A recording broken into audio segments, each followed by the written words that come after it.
Excellent. We are live. Already 7 people watching from my end. Thank you for joining the U-Turn. I am Akwal Philip if you are new to this show, and I'm joined by my co-host Alakir Deng, all the way from DC. And I want to call out one of our special guests all the way from Australia, Melbourne. And we have a second guest that is also joining shortly, Francis Changai Bol.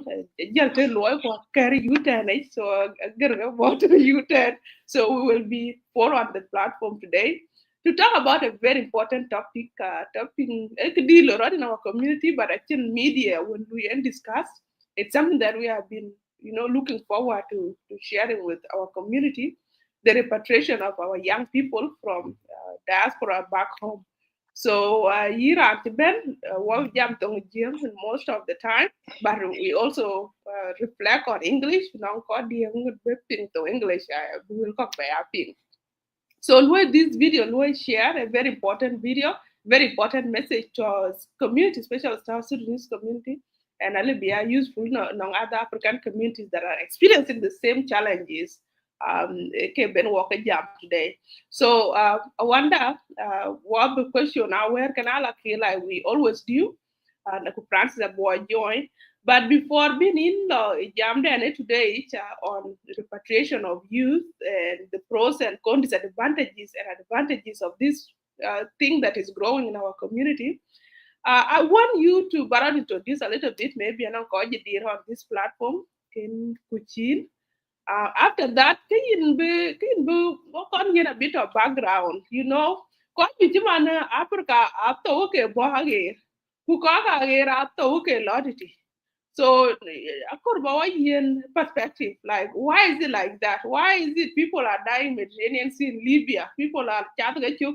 Europe. And here young people are dying in prison, in the communities, and community and umbrier. Yeah, where is the gap? Yeah, you want to bahum ticket that what is happening or yeah, what condition kelwel. Kabaja wa yen big of background of what is happening to this topic of now talk about the returning of young people back home. So take it away, Cora, introduce to where you Thank you, Kuala Kurungong. Thank you, Alakirding, and thank you to the followers of U10 channels and this great platform. Thank you so much for having me. It's an honor, and I'm grateful to be on this show again. It's one of the greatest show that I cannot even uh, admire, because I always tune in whenever I see anyone talking on this great platform, and I believe you guys do the same thing. We check a lay work or and die, we call Ben. And I want to call our Jiman Melbourne, Australia. A little bit of me and Louis Sokulik, with us, teacher, high school, special, you know, in junior high school, I'm PhD at the moment, but who knows later. And I go to school and only room get the thing. Before that, can a youth worker, and I still do the same kind of job in a formal manner. I got a setting and a community, and I can get involved in him and in long law. I think to make a can you know and anything and around the children and dear law. It's one of the things and we want to ramp and around the culture that they are. Organized law, which you get your okay, I know, yen ya dangan ke an chụp hình là cái gì bạn cái giảm thế nào lại chẳng có quần tin yen ya dang an ra chơi community advocate so around the balip orang bar to kana no cái jating cái doi baby jam ja cái topic này dong da man chan không jam tin ko lan kan ran to Louis this initiative ko Louis supported ko la we koi kor ba mi ko la Africa kana I support that idea ku ke cha yui ra pya yi gon karai ko ga pya ga bu ga ja ba ja ga jam ga ja la yen ke chok de dang and no run get here ku the one by 19 years in Australia and a a young man and you log a ju an gal taken ku ka ban ga jam tin ya dang my own experience ka cha ga observe in our community and chitem and englo tin de lo in this community ku ja ko my experience a ben abana ka ju ja ba ga la ga tia ga ka ya ga tin but chan ba topic ba cho che ke ne ke de lo ko le mi Africa ke ne eto apio ku ke eto ale pe de nge de ken ja le la re ku ke ja le la ma biran ja de te nang dina body lo ka bi nge tin go de man chen yan so yene ke ja be tin war ke ne chan ke de pe ja be ja ra ja re we issues ka chan ga do jam tin mene 2016 so ke a korba lwel ye na lui this initiative le mi Africa lo support ku ka non kara eke ku ka bu no ga jama la ka pia ka bu wen wo kong jam ka ngo pia dan ke ke ne mi ko le Africa ku ka ngo ra yan ke ku ka ngo bu ka lo chan ben wo ka mi ko support ye na chan ba background ba ina ko lo ku ye na pia ra jo ka le mi Africa ke ke ta won ta ku reaction ni che community che ting chan war ke ne ra lo ke ya issues ke family nge mi de to ma cha ka lo yi la yo pa ndu to wona mi ko ka lo ra e ke die ke na ware ci jaga di ci community ja yo ci ran kinen wonde tong to e da ye men dun to ke meta to mane cin pan cin meta to tin ke men du in particular ni ra to ya dan ba du aju jaret ene ke cho ke mi ju ja ci ber ga school apal school ke to dele ti e ke na ci ko bi ne ko bi ni ya jaret yo ko lo rote mi ju ko a ci la crime nigerian di cin to ama na ci la ko riat a ma ke ga ci ne ci tiang mi ko ene ke cho drug and alcohol la chen chi na chi jora red chen di taret ana yung men ti na run ge tier ku dia ko mana sa ga ji ju le chin mo ndi de pa ne gen ku ke miao che cham e ka ka we ko mental health la che lo ke cha mi che la den ke ne nam tie ru na mi to man ja man ni ai na ge cho lu ba kol chol ko ta yung ga nang da chi re ke chi re chen ge chi re ene ke cho ge den ba ju parent ju cha chen capacity bene ke mi da ting because I chỉ lời cái nhà cái này là lui về là nhìn quay nhìn cái điang nhìn cái ngoan cứ cái lời đó ekaka ake ko juj be cho dier war kene na i jali upandu kaka ngwen bila konyo ko pandu yana no go on the Africa where you take a whole village to raise a child yene ke ko bi cho yene ke ko bi yen this plan be ran mi ke le Africa yana in Africa te ti ben wa ja jam ga piel Africa eh kaka ke cho ko ju cho ta ke chire kana e ki ja dira rete man men jo ko cho ri ja rete e to mi kwa na ro ka pe skin e cha man ja man yin this Saturday man pa na Melbourne ga meta tia ga man the road suicide is one of the things that is killing our young people ene ke cho ga da na me dan ji to wa ta pi ni man asa wo ku ke na ken lwen mi ko ya da mo chi ran chen no che man ke mi ko mo se ya no ka pe ka chen po le ne kwan chu so me do lo ko ye ngwan no da do ku chi da so ene ke cho ga da mi bi ko a lui ga criminals ma jere min dir ka a chi lu community dai wache gare luwe wache la wek da wa pa no on bi wote wa ka tin on yene ka wani wache real pa na ka waja wache real na banga kuma wache real economic la kin on business ko to da ke ya mi kila ya da mi ko ya da kin jobs lo yene kan met ke met joy chura pe ne benang sense of purpose in life ba de kana chi liu no mi ko kan me da chi ro yu da ro kin ke liu so ku pire ja lo ga ra ni aji chen dir da wale ke na ko no ko ga be chi la chu bula ebla use me jena min chira ka bi ala yap che man jong de no ne yap jong e ji cho lei ku le kor thio ka je kar lo je lei dom ku ja bi yer yama lo yin ri ene ge che lo mi ko man ai ge jor man bi ara bala kwala ara bala very expensive bu yin ge yi ni 2000 men no run ge thio wan thio di ku ken ye ku che wo ne yo ka ye ge won di dare so men ge na be bala mi ko na be ka la lo ku ka a ke a ge chen mi ko ka la tin ko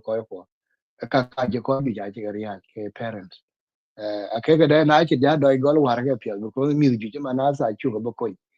a che lo system gene ja jal de na vi ri ya ra so ko ju ja chi vi a chi ri de ya dang ba mare ya dang mi ko a chi nang bil pa na ka wa ja nang mi man me na ru ge ti wo da ta man a duro bi ra duro bor na pen ka che ko loy ko ra ga wo no ga da kuma ku bil ka a ver ha chan bu ga doi char bu ga doi char pe ko ka chi go le ge ra i la ge ru lo ko dam ge chi ni license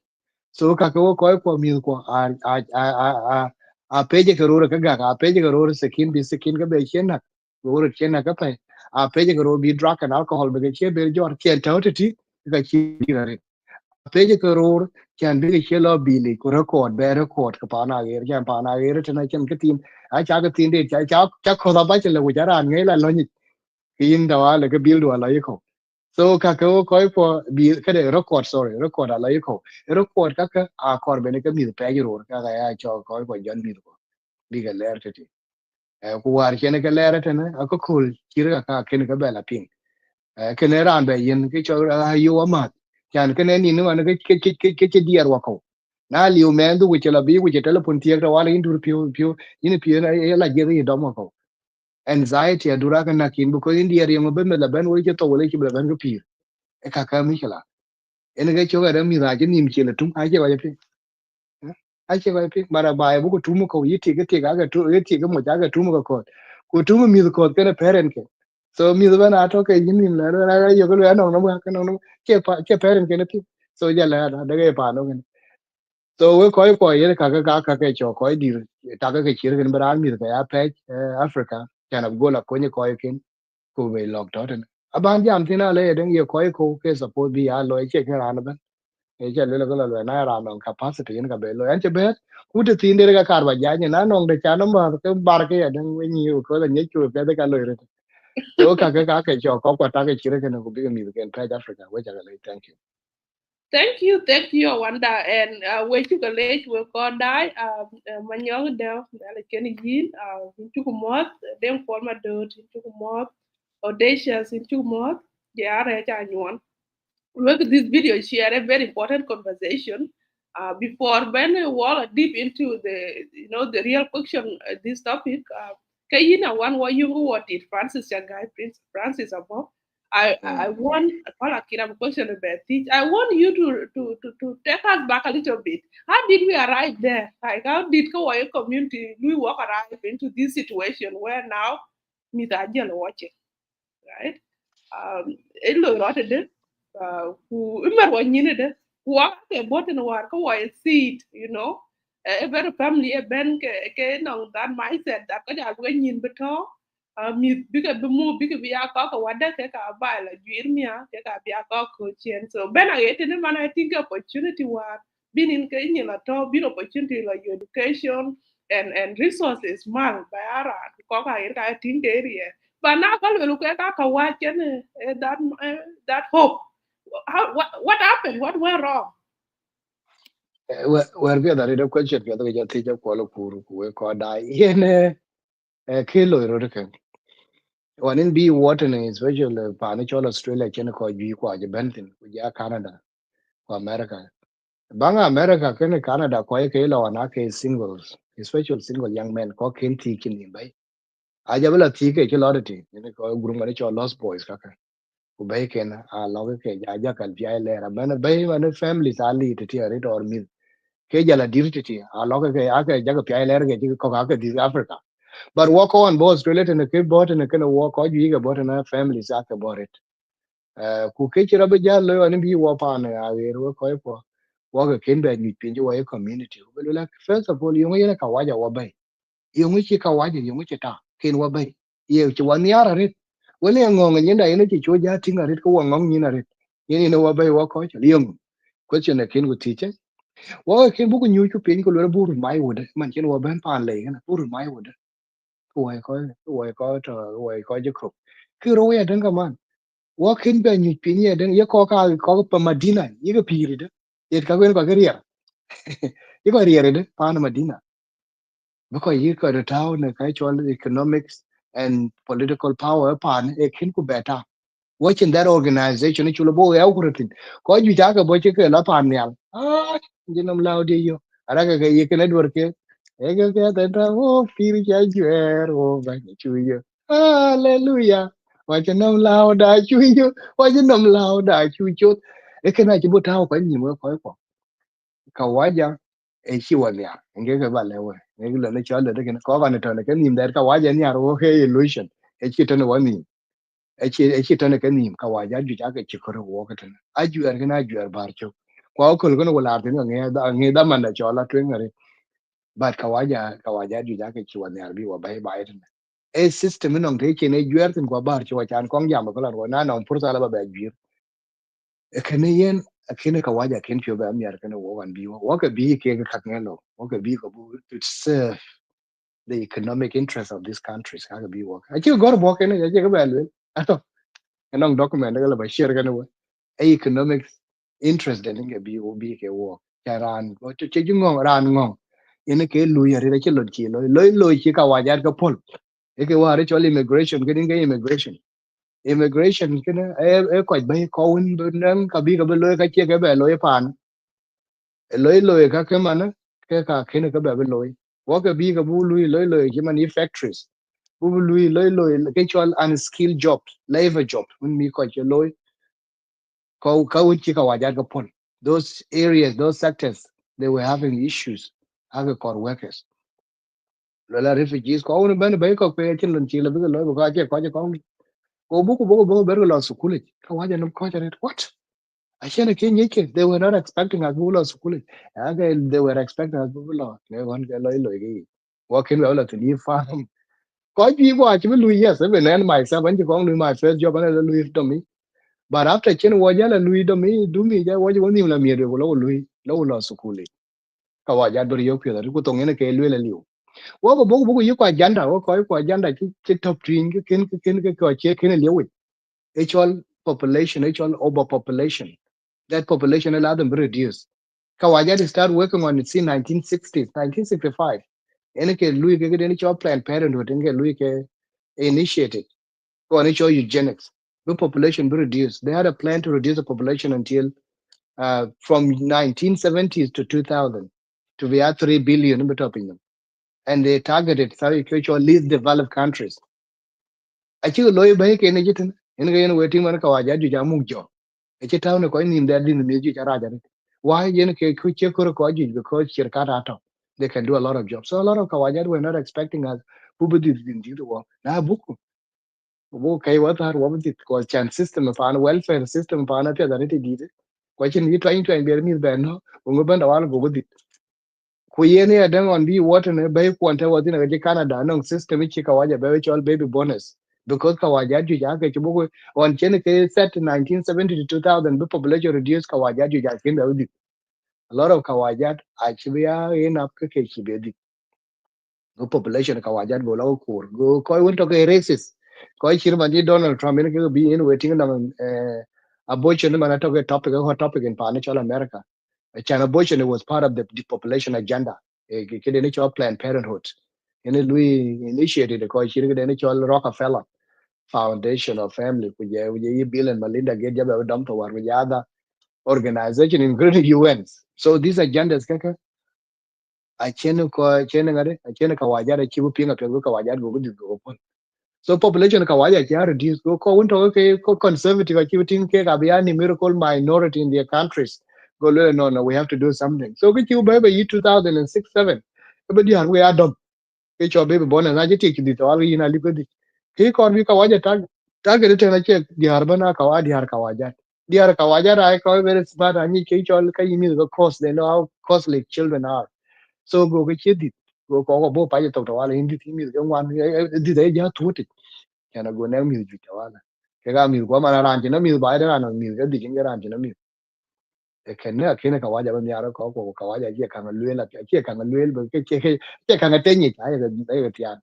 cái nó có qua ở trên cái waja đó chỉ có tổ bức cái rồi thì đi bữa luyện đó có go là tụi go đi ở quay chọc à cái yuru mình quay chọc cái thế cho chal cái rồi nghe đôi mình quay nghe đôi cái destroy because watching him childcare for another thing in below watching him work we didn't establish education centers for our children so kawaja go go la kariye kami childcare kindergarten primary school now you mi ko man ba legwe ke got the dumbest kids ever in school anja ma kanye ke school mi ko ara ke chena ba because chu nya pyo big school man and by the way school ke kar ko chela nya ke historically black slaves they were not allowed to read and write and I you in kin kun or in kira pyo kin tem chen or in kap chen bi tem chen wo chen you in ba kun e kana kira nya ko kawaja kin kri che bana kin gir are ne ka war ko system adi ke chal man de e kana yena ken education ko chula kin ko ba ni aron chen tin mi ko a mi ken war bu ka war in term of population che ben ya population growth da because what did it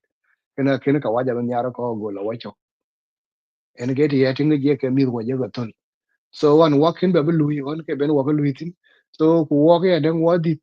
ka ken ka waja ne kwa janda kor ben nya be cho discourage pan ka waja ko bi population be cho kur population da mana kira di man but akira be di da pet so to na chen be lo yo wa che wo kir ju mi ko ala the same school the same child care watching education ni cha weekend chen na chen ga da chu ju ta ben wo mi ko bu ka train be mi ko be ya ko chen ben wo mi ko bu ko be ju chen na go du bai bi bai la ju ra kin ta kin lo ga ju ra ayu lo le no wa to ga da man kin ko kira be lo ga ju kira ni lo kaka we ko ko chen mi ko be lo ne system ka waja ku diar ka waja ke ga ju jare education system ku diar ka waja ra mati la nyaje ka pe diar in particular diar ra mati la jare tik juri cho tik ne ai mati jok na ga chi tik ke ti la ga chu ti la pe a ja go yi wa ti me ku te war pa ne tiang mo ye ka ye yong a pe de ten pa ne tiang u ga de tiang un ha yo da ye yong a pe do ba la to pa ne tiang de pe ai che la chien che ma ne mi ke pa na ni ne chien a yi ro ni ra le the same thing nong diar ka wa ja a mi ko chu yong a pe psychologically so mi wa ka lu ko destroy psychological mi wa ma na to physically ke ko ne ko ne wa gu but mentally I can destroy ara ba ga so we ko en ke te yor bi ma cha kala be ro go la ken pa na ka waja na wo wo chen ke chola jere chu lo so mi ko ga lu ke destroy mentally aga che man jaman we ga lu ke destroy man go abe me do kwen ko na chira no ga ni chola school to prison pipeline you can look it up is school to prison pipeline ye ke jure ye lo ya de so school to prison pipeline met ko ye chol be program ke me ra en ke me go man mi ko chol ga en ko do yu para me do che ken wo me ndu ko pol che man mi ko ka lo ga che ken wo du ken ko ka ja ja bi la pa nang met special nang mi won chen ni chol emotional support ja bi la ko to ka che bu nye ya de nang mi ko cha mi ko chu ko choi jam ai jam ton ka waja a pin mi zin ka waja a dai tv ka waja to ke liu wa ja disconnected a ken mi ko a tong ni jam liu chen to will ka waja tong tin ing le la noi cái này chen ko jere pin cái ke so me da ra ba no chen to i ku tong yen ga le la liu ya ka waja ye ya build up cái de jam mi ko ya build up ke chen emotional issues ga ja explode man ka ya ja tin jere ke ja la la yen ke yiro tin no yen ke yi ko che ba pin yen ga je ke yi me de ba no ga no de ba ja me ja le chol self harm a je dira ti di me da tem chen cái emotional distress cái nak ro ra tem do ko ga ran ga ta bro yi daga mi ka un be chom man be yu ga de na chi are useless giving up in particular giving up in life so ko ene ke ga ba lo yo ka an ke ber ku na ken ber pet ke yen ka pa na no ga de ke die ke ti chen cha ne la ba hala ba gwir dar ba cho dominate ku ka pet be ya question in Q&A so go nan ko ba lo ke pinga pet de we ta ga le thank you Thank you, Awan, for China Jalar Japiatu ku I think I get the big picture. Anna can think from perspective individual and Kecha fundamentally kadang. Kecha family pana air Kecha family pana one be within are two different things. Na che man dun chadiet or chalo adopt legally. Na che mama dun chin diet or chin we adopt legally. Kache family do.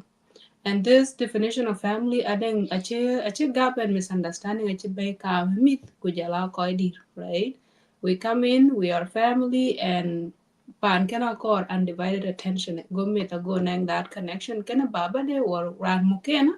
I think there's big gap at 10. And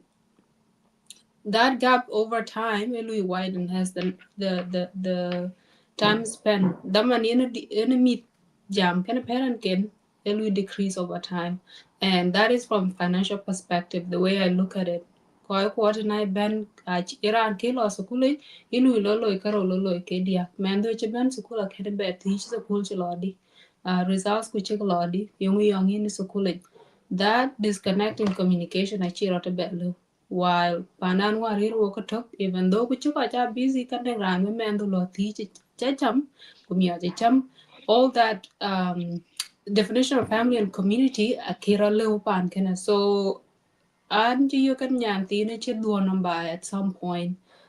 chela red Nairobi che panajiang but the way she had a change of perspective of what it means to be a community and to have a community. Ci jala du ci lot na ci dir na ko ci lo school na lakini jala bai bla high school and primary school we jala du be lo university. I really appreciated her perspective. Lakini daman leriena might have felt differently. Chirkeche were removed from her parent. Yeah. So Okorwa will speak into kabajam kere kadang opportunities. What are the opportunities, and especially grounded in the sense of identity of young people by kediga chiyuk pana west kana, and why that is very crucial back home. Na chingi lawyer Piet it goes really well. Na chikwe loy it can go really bad. So please and thank you. Very good question, Ala Kida. Kuyena Maduchena Madakan, well, Genesis, it go like a road. And that Ambigela and be a buy a salad, which I never jam the bang down Australia when she can quit America or Canada. But I believe I could go after when you want to call you Canada, call you Ben Canada and you jam on the cave or you jam on the way, call Kulia Ping at Tunga Kulpa. You get your cocoa to UK. You get your quarter America. So, pan Western system, then I should run cái tuần bên cái áo có rồi liền nó có luôn nó gonna be walk cái vốn duyệt cái but thì khi nó qua giá là thì nó mà nó gặp giá bà đóng tục của báo huệ nó bà giá bè yên có gì chứ tao mình phía qua bên cái nào cái chi lùi có gì giá cái rely cái cho nó welfare special diar qua cái chi lùi rồi ta diar to cái lùi bà rồi gì chứ cái lùi ku loy ke ake this and skill labor job ye la loy ga chini factories yi loy domi bu ko la loy farmage so kenen ke kon ba kon nya non ko ye lo ko ga chi majority ko bi ko ka loy ko ga chi loy ake ko to special families a diara ga chi loy ke ye ne diar chi cho loy big ya looking after the children and da man gana ke ye ne ke diar ko ke ga ya yong ấy khi nói chuyện thì đấy chỉ cái giá lối nãy cái chỉ cái niềm giá tháo bên chứ mà nó anh nó miếng nó cái phiếu chứ nó bị cái nén cho nó walk in công phố rồi rồi cái walk qua này bị cái nén sentence cái bị cái ala ju bên cái miếng cái ala phiếu chứ chắc cái anh cho lấy nó miếng cho lấy ya tiếng là very no all these play cái activities các are very good at it and yeah cái means look at socialize bên miếng cái phiếu cho tục bị cái tổng đến nhí bên miếng cái ya bonds cái parent daga je piala reti di kena parent ko beloy daga le na pije ke to ngi ban kala yin le ku ya ku te bi ne ko ni mi kana go ke che ko jo ja cho dai cartoon ako ku yi la pin cartoon ku cartoon we ga mi ko ke mu ke lu ga res ban remote remote ke lu ga res chira ne lu che mi ko res to met ko bi che mana ga ne met ku ko ben or che mana che kaman che ben da wal ko ben ko chu mi da ja to no ku te kwa ni dai adan akin weekend be ne kala yar ni kin activity ta ga kura bura ala polo kura kana me biya paka jali wa chera loy so what you are disconnected from there mi ko ka mi ko ki re empio da ri ko tong ne ke lo liu na je ga lo su kuli da wa ga lo le ga wa da lo ra wa ke je kana lo wa mama we went out week holiday war wa ke chela tana mi ko aja ga ma na ri ti ji ko tong ne ke ja lo liu ku ka ke ne ga ba lo mi ko je mi ko chu neglected ko kaga we ko kwa chi ya bi la pa tena no mi ko nai war ji war kan special after 2015 ngada no loy chu be ja dom to ga tena loy ya ja ben opportunities go di har go ja lo loy ngana no war chol family day ka ya ga ping den ga go le na ma aga che man chen ko ja be ja lon che family day ker jal go ran ben go dong tin ge mu mi ga loy ko e ba de chen a jwer pya cha be ting ga loy tin mu ne mi la mu aga ken ga ja la mu ka che go ga ti but after chen ti ka wala ki economic hardship ga ran ben be ja het ko ji ja be ko bai bi ga ja de na bai mortgage so cái này chỉ có gì biết cho nó trở lối lối nó có gì lấy cái trốn cái lối is với trường già ra chứ bây giờ đấy thì gì thế cái lối chứ là lối gọi là mồ rồi bây giờ trên đám này cái mình the same thing again quay trên nó duyên trên vào được duyên ya đừng cái chơi lối ya đừng cái tròn trên vào bên cái này bây quá cái bố cái chân cặp family was still intact à bây cái năng à wow à cái liu cái đói soft. But after some time, the explosion of Chirablo in our community, which all divorce of family breakdown, go where the Bible, I would remember talking to Baba. I can a chain a conflict with Yaban Kochi, you're out of Ben go talk a chain and conflict. A year and a little bit a little bit poke and a tender, ku le da do an ci ber ko mo ko mi da mi ken ga da be ja la lo ben ga la lo to abla yang man kena chu ken ye mi use ke tool ben ga tik la lo to ye ne ken da ku bera ko ni mu mi ka be la ko mo ne pe no cha ber ko na ya mi o ju ma na sa ku ga da to ber gi mo ne be la ko or ben ga be la pole ke so ye na ba nyongo ka cái conflict cái tool thằng ko ko diar go ya da jira lo man jen mo ja pon how dare you say can be an pon ye na pa pen you mi ke tin e ka ka anon case ti la court anon ko ko non very short temper no de ra nam ke ni diar ga no ma cha ka lat go ko a chi conflict chi wide in the community the ka families can I chen support chi ni yo a be ju chi manasa a to ke chen support yi yen you because the conflict you deal within our families thì cái đó ngồi lề lùi chứ mà lề thì lề lùi cái nó cái chả đâu bé mi bé lo thì cái chả cái là pick up school cái liu chứ là bên cái straight lối lùi rồi đi bố cái bi bài đó mi là bố cái yoga này cho các bé bé là lùi ấy luôn là bé cái nó cái này thì cái bé ra cái nên emotional support and mentally and physically she's exhausted cái chứ family sai chứ cái bé affected với coi anh nó có cái chơi ăn cái gì lề thì cái phải ra này yêu cái thì cái yêu cái mi là cái giọt nên cái thì cái coi mà chả cái là cái giá thôi là so chen support ya kor ba lele lack of support ka kar ba lele tene ka a chi conflict a chi be wide in our family so ko na war ke yena chi kana chi jating yen mi dar ya ko chen uti ga yimung mi de to kumbo jali u chen tin ke kana je rana ja frustrated or chi rana ja panicking because ana chi mi ku je nya man ka ba lo do le te le mi tin chan mi kwa ja go la ke je ke ya ga te kana chi ko ju ja cho panic bi mi ko bi ga la Africa ke cha lwele ko lan wo ko cha do wer do baberi na laki lere mi da fer ga cha lwele ga che kera na ban a lwe support yes 100% but a che kera na ban e kere ko jere pin gi ti ko mo ku ta ka to ku cha ga pin a di mu cha ga che cha to ku yera ya ko la pio ti man wa ne ka ni sa lwele ka no ga chol pio na dor no wo pio na dor ku nyar ga mi ko ke be ne wo bu ku ba ka be resa pet this regardless of whatever the circumstance you know ka be latin ke kene ala baga mi ko ala baga support ji mara ti ala bala Africa ariana no wana ko ku cha powati ku ler mi Africa bagala ti aka lo support ti ngene because mi ga lo support regala chi u beta wana yene to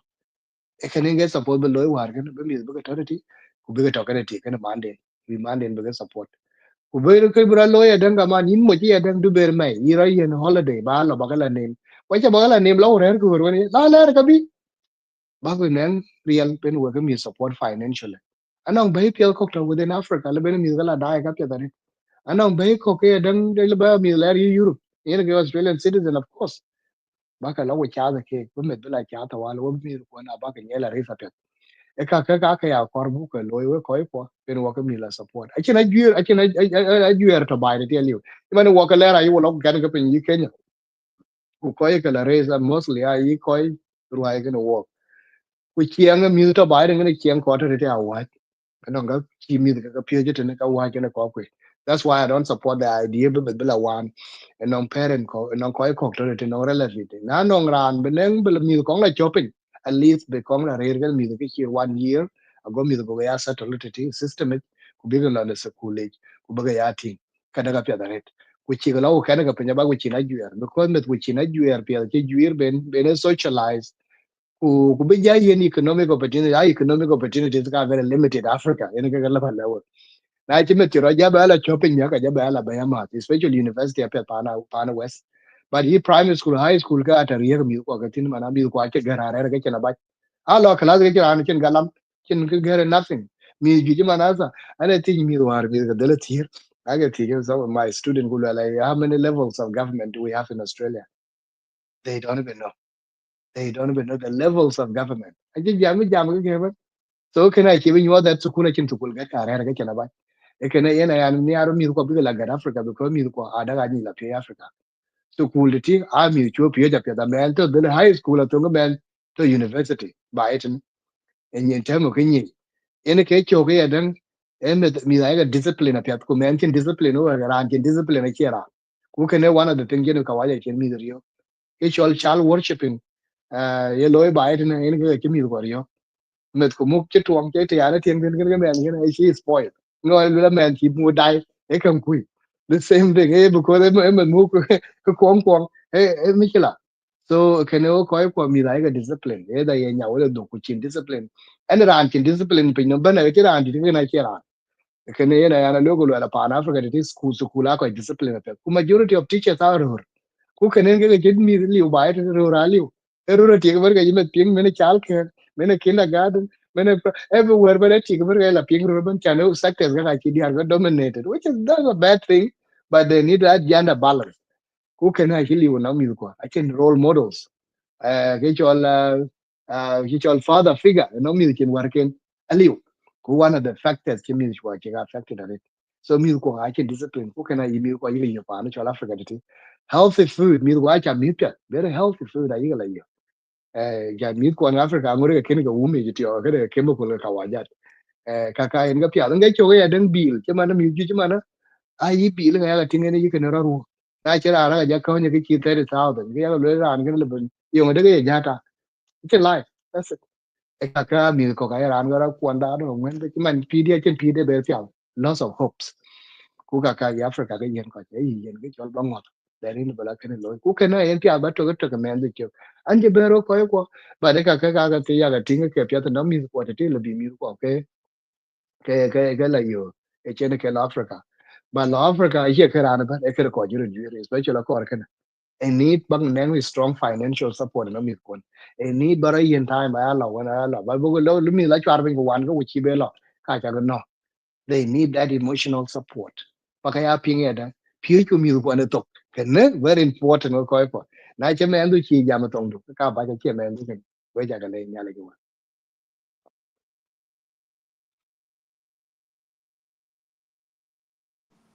Thank you. Back to your call.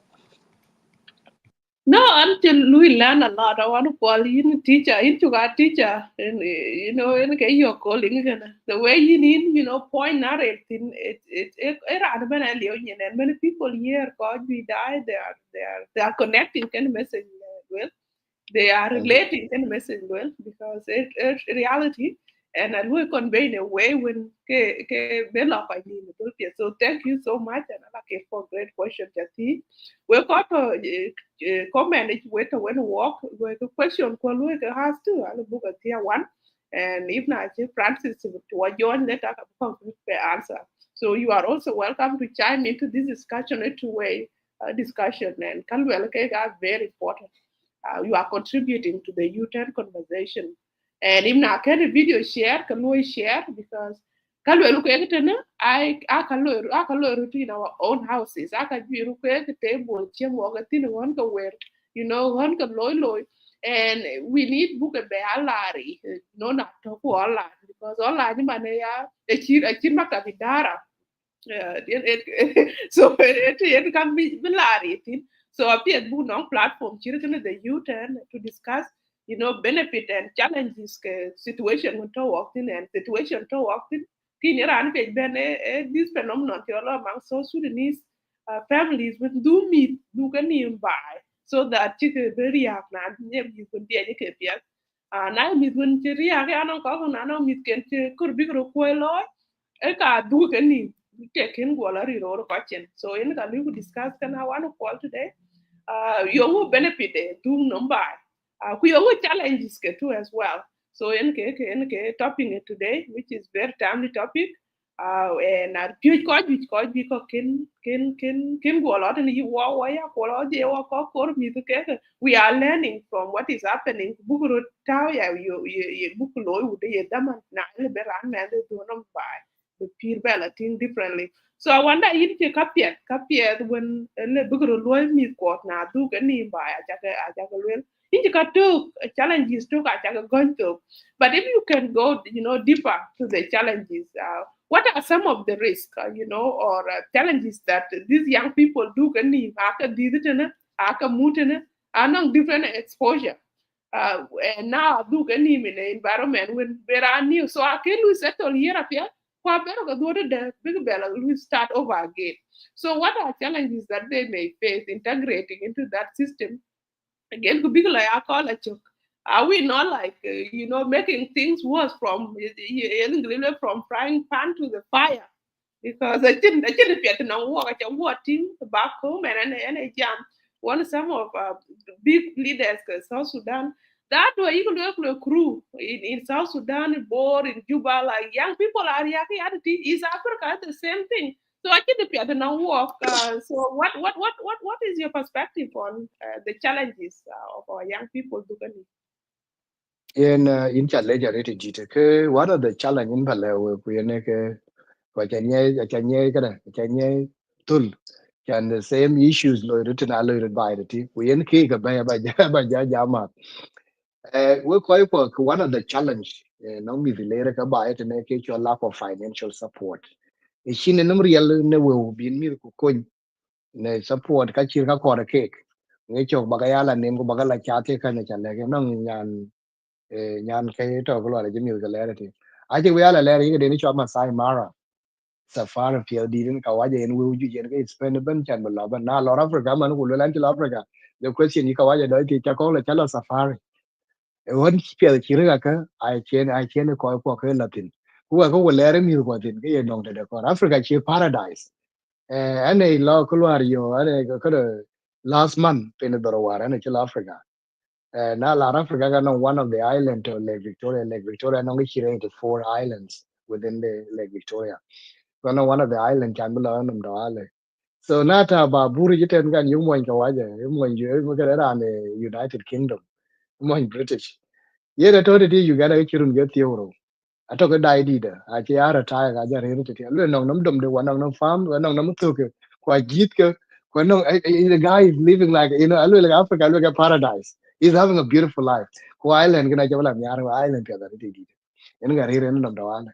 Alu like chin alu an chi ver du. Alu nge ba ga na ja to tan ti ke ya ko lu Africa e pa da di di da ke de chi ko kwa cha. But they find the beautiful continent. Ka wa ja ya wa pio ji na no ga le Africa. So later mi Africa o ko achira e ke piada ne gide africa ene ke te korana ban men pirdi na korana en life in africa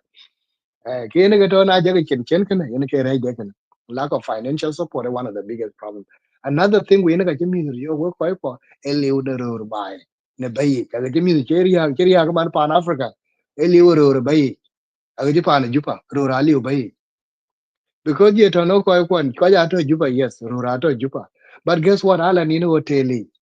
mo je ni no hotel chen in pande a chen in bai a ni no hotel mo je chambi ko ja liu bai che chen mo in bai na lor bai ka diar ga yo ke mo mi ta lo mi ja che ya ga kene ya danga che ro cho le lo ti ag lon che ko che man ko man a to man ko to yi ge a to roki kurana che na ta bai mi ga lo ti bu ko yin ti yin le to wa lo ko yin so la da ya ga be lo bai ni roti war ke bai ni ala war ken cha na go mi ti go lo bai ni akakaliu so mi da lu raise ka pay adang in africa mi jiga ler pa ni chol kenya uganda the same situation ya danga lo road dia kumen nya kumen du ku che ram ton ka che mana ba ping to e yi mana is spoil den dia ra maintenance dia they provide love and ke chol ga and emotional support dia ra I am maintenance I remember one zaman danan ko walking and I che bio che benda wal wona ga ken ga tau te kan choro lo yi chini ne ko lo bai win di chem am goro bai do bai ba yula ba yul na la te ya la ka to cho la ben bara ni ku ba cham ah ko na yem ba lo ki ne cho ba chi cha pol chi gor yo cha la ka cho ni ne cho ba re na chi di har lo yo me ni doi ngo kids di ara yi ka manipulated yi ka piera pia and I think yeah, Bennett and Longa, your friend can go, they can lie to women. They can manipulate their mothers really well. But now you're actually manipulator like that. It can indicate a kin music or no call. Lack of casual father figure or male role model in their lives is one of the biggest problems. Discipline, here, then Kamaro will provide a very good discipline. Here, Ruben, by the way, no role on your body. Could you have to discipline her? Diaraga take it. No, they cannot even discipline a child at all e ko ka che nga ai ko kun war ko en ga lo war take a whole village to raise a child na no win will ne or were nere mi e ka lo me da lo pyo e ka liu a ken ka be lo pa da na africa ran be na to ro we re da na je ken jor ken polo wer africa a ga che pa da na mana za e da che to le da ro ra polo wer e ken one of the biggest problem e chen mi to ba ba me ta ting ye me lo ngu ka ye do ya lo bung mi ngu lo that's it e ka ke wo ko one of the biggest challenge na cho mi ko le Africa ku chu ko London ke yi be chen role model be mi ko be nyal ka forget it ka forget it ka de ke la ya ga da me de ya da nga che be cha ma ba che to e yi ni ale je ye lo de Bible de ko lo ya chira da ti re mi ke ne mi nyen ke chen wer no ke chen wer ni ale chen de a chira na pi mi e chira na pi re mi nyen ke chen wer wisdom be ga ta li aya le ka wajar mo le ke we cho ku kan ka wajar ke chen we ro dir ke ne do dir a cha ga le re ke ga ko non ke cho wisdom chan wisdom che bana ba wisdom e bana through experience do dir go ro dir a cha ga lo ka be sig ne cho ge ke lo ka tao tin da wal ku ke ga ko e mi ke ga ko e mi yen wisdom ke ga ko e mi yen ni ke ga mi mu e ko ka ji liu ma na no e ka ko ko e one of the biggest problem go go ku lo ni ga jwer mi ka a ro dir go do dir a ga jwer mi ya ga ti la tao ka tu ni ya ga ti mi go we ka tu ku ga yi ga jala pin to da pe ku screen yen but I can that attachment gonna ko dir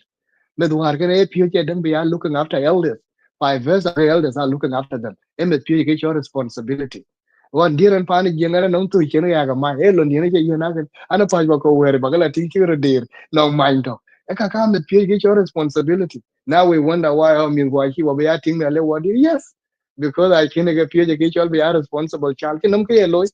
na jame die dir ba e cha ga wonde ka chi we chi e cha ga gen de ga ga yiman bela pio look at this come on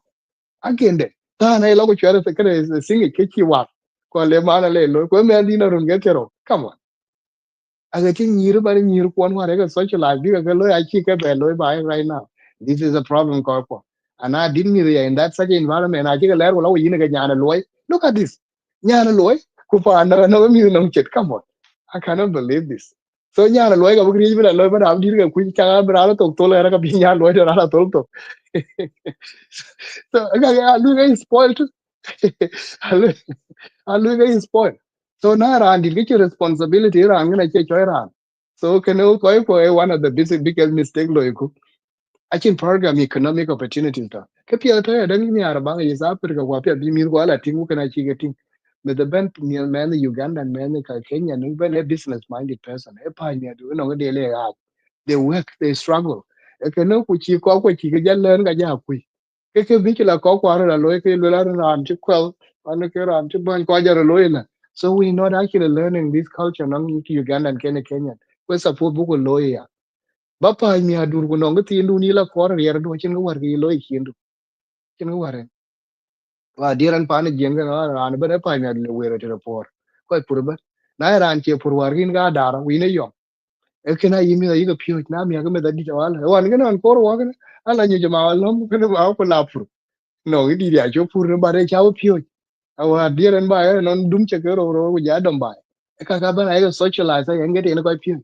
so na kin ran pio mi ke forget it ke ka ba ya che ba ler te yes a ba gele bil te da ba gele sikin ke chen na ba na no ga ji bi ga la ka la ka chi ga pio an je ber ku ke tin ga de la ba ber te ya le ga Yeah, thank you, thank you. I see the comments. Coi thở trên the comments à chứ chứ nghe cái đề trên nó and this is the in cái cor ku book via jam ka bu coi la train ago ne ran ye ping ko bele so in ku cha wer ping trên na do no la biet kan yen la tara ben cham no lo ju ran ta we by top and make that commitment to actually change your family. Ba kon ger pandu bu jala bi community broad ger. Thank you, Awan, for that. I have one more question. I think natural identity. Very big culture shock for me when I came to Canada. Me, them, we, and yeah, kind of been a time I waste. And even though walk quite Benton when we already had developed a sense of identity, it doesn't take much of our time. You think I na, especially with the kid in a rancho, can kadang experience the way it shape. And this identity, lead to something called belonging. Whether you feel like you belong to a social group or not, um, it affect whether a person thrive well back home. So how do you think about identity? I know walk in this screen, what can deal pan, and we don't fully understand it. I'm still learning to be black, what it means to be black. I go and a South Sudanese, an immigrant, and a black and a woman. These are my identity in Canada. So kachirka kaka low effect. And in terms of youth, what do you think their identity and their sense of belonging is going into Nakujalati Chineka Donimba? If you want to speak to that in terms of Th- Tukuliaga. thank thank you. Incha leja rita like we call die. Thank you for following this show. Which I go comment pointing. Thank you so much. Which I go leja rita comment kun ku die die we. Kia korba lwela in term of identity. Anong yi kawaja lwela African in the world. A lula tree cannot turn itself into a fish, no matter how long it stay in water. Yeah? A tree can stay in water for billion of years, and that tree will be still a tree. Yeah, Coral, no matter how long we spend in Australia or in Western countries, at the end of the day, what be our culture? What they were culture? Did you buy it in Willie? Did buy it in India in African? Go on later, case live actual African American right now. Are they foreigners? I other discriminatory language. Chika, why I get a pure the what you weaponize get the and discrimination will never go away. Racism is something that we get on a daily basis. You are going when that Michela. I know man Kim chabi jam tin bara no go kul chapin wa rawala. Meta korbra ruo. I go kul chapin war which is very sad at it. A man don't do get your over dear. That I would get a kini yo chaman. Ukelu la korbera la no la chi mi the chicken la bull ni kawaja. Korbera la no. Look at this. Walk away call lui kene kawaja ko ko won yene ke discrimination yene ke yo or ke chola racism ay yo won kala wa won ko loy loy yo everywhere but won ko loy loy kai han ka waja ko ni achen ret chana gora an chula go chela mana ke ka waja che yo pure and I think walk manasa sometimes where ben chema su kuli ku ting and that and sometimes they ask me do you really work here sometimes they think that I'm not any security guard or anything so-called community liaison officer they cannot believe that I'm talking a teacher or and we can a librarian and then one they don't and I think sometimes do you really work here that's a question that I get sometimes kawaja na wa ni aje wan ko loy loy ba chen economic opportunities ago chen li wona ke lon pet loy loy wona benefits and cái này hơn ko ka bay e man ba lewe ba it ne one of the biggest challenge when ga ko ju cho le mi in Africa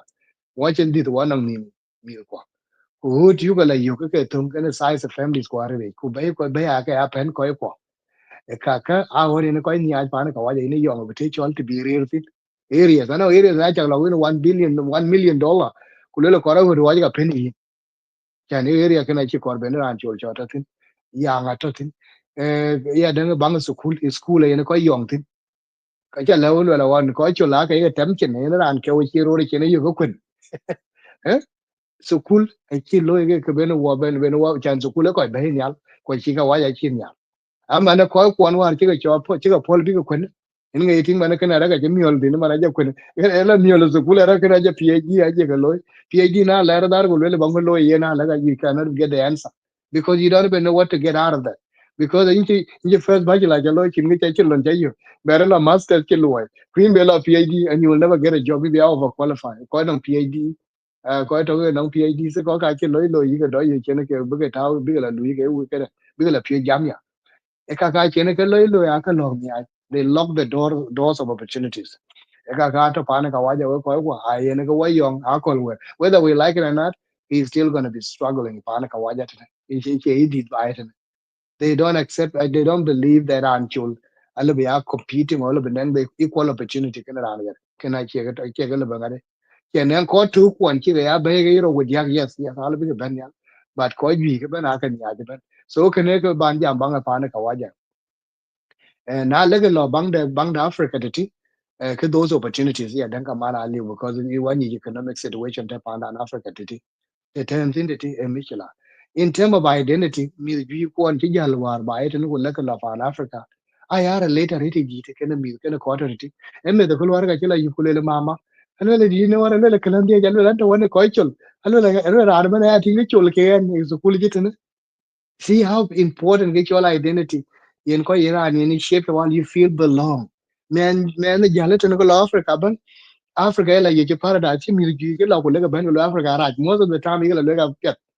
even though she and challenges story you la nyar can like I don't know you feel at home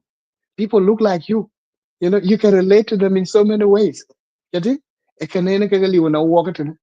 e dan tan te wo wona ko go culture de ra ki ko la go wa ke kulto yati a ki ko la go we will be still foreigners regardless of how long we stay in Australia. A tree cannot turn itself into a fish.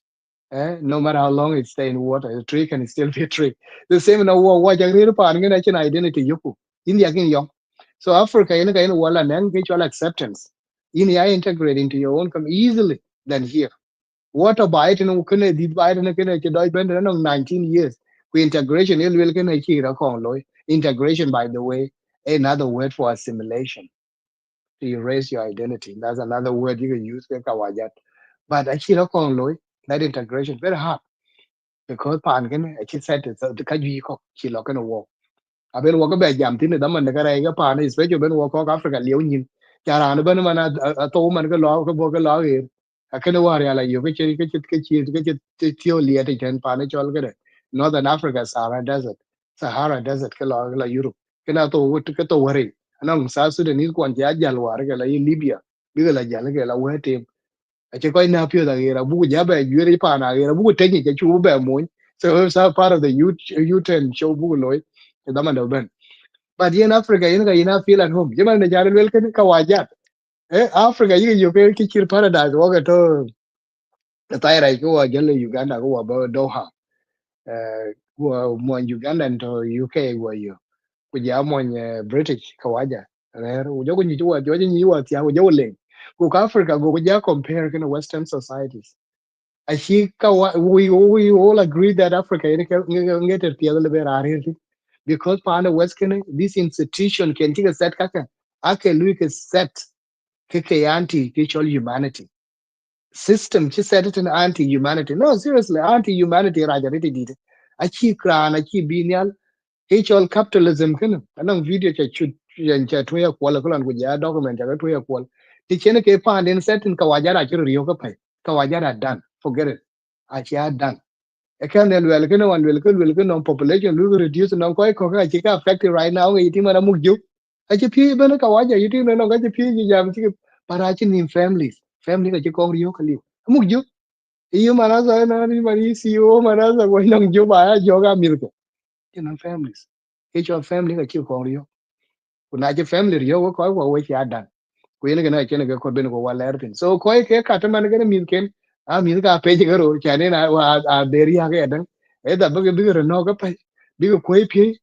ko tu ma ga ko ja yang me ne ke yo but Africa you feel at home ke ne ke cha lo ko na cha lo te mu ke ya dan bu ke ya financial support ne ya lo ke ne very important ko wa na chi no wo ko du lo because that to ashe baga la cham ko biga nin ko biga jor ko ngaba chele gar but chal baga ya cha very important biga cha baga ya lera dang to ben ke expose ben ke nanga bi ke ya loy think that they can be practically involved rather than biga ya ping about no ngede ne ko pia to Africa the team anasa ke chol practical learning I tell the chiga experimental learning one of the things embedded in education pan Africa ku ka ka li wutene anje ber ku ke tin de nge karba janyen thank you. Oh, thank you, brother Ding. Thank you.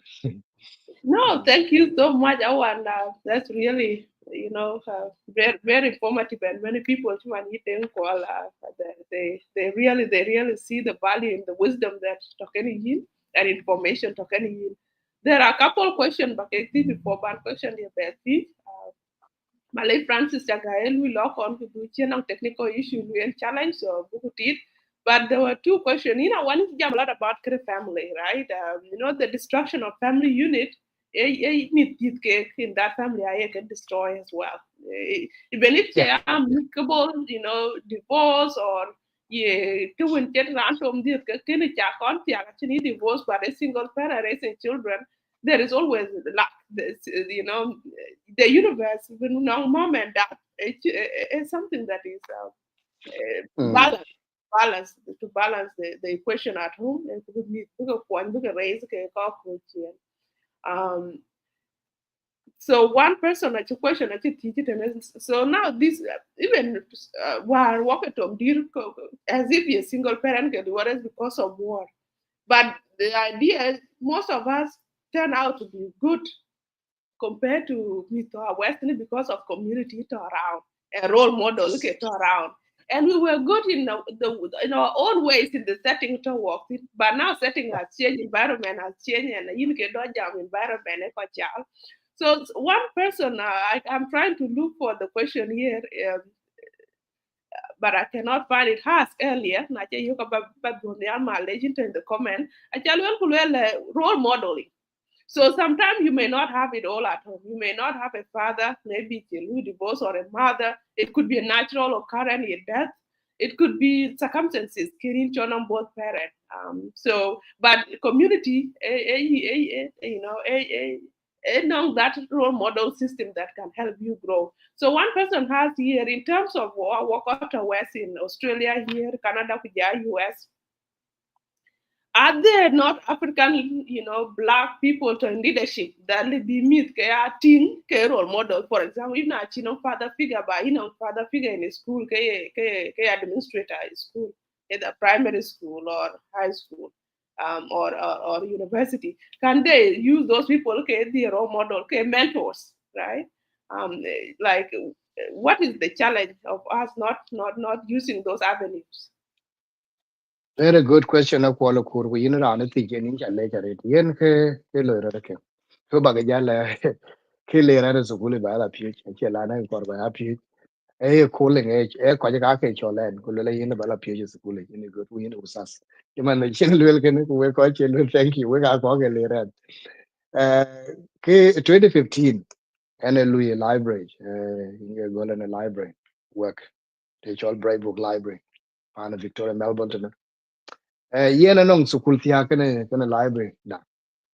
nyir kwan ke somali na lo sukul tan kwa la ben aben library tan bi ben ko ga ben bi yo ben friend ken na wana kul to ke ti chen ku le la yana le ngone ke gare na wana kul ke ti jo ku le yo ngen cheran chul da ne to sukul ke usas ke teacher why we don't have black African teachers in the school question can I just look like a very big question and I cannot give you the answer. Question gina jaba taki we koi ko boy ting ye na kiran kin capabilities le bene gene loy. Keto na waka den warrior loy loy. Ko kene ga chabe cho attack ke chol balo sukul with ya program or a citizenship ya loy na pye ya you a good teacher you should be a teacher. We are very critical of education. Education gina ya tingi ki ko ki mi pye. Ane kor balo tin bala ting ya dan ya yong loy ratin. But curriculum bala ting ene ke le ran teaching. Ke ya kor balo koi ko role model ko chak tot I check you. We don't get access to them very easily, especially me like me you. The yen you thin na no a program jing a juir man you ten gan could get a one physical program went of be me I been a latin pick up your it. Na ke chak to ya dan we ko ko ka chi ko mi la che doi la mi kwa da ru can in a clinical socialize but I'm the other active. Pere ne ya dan ka man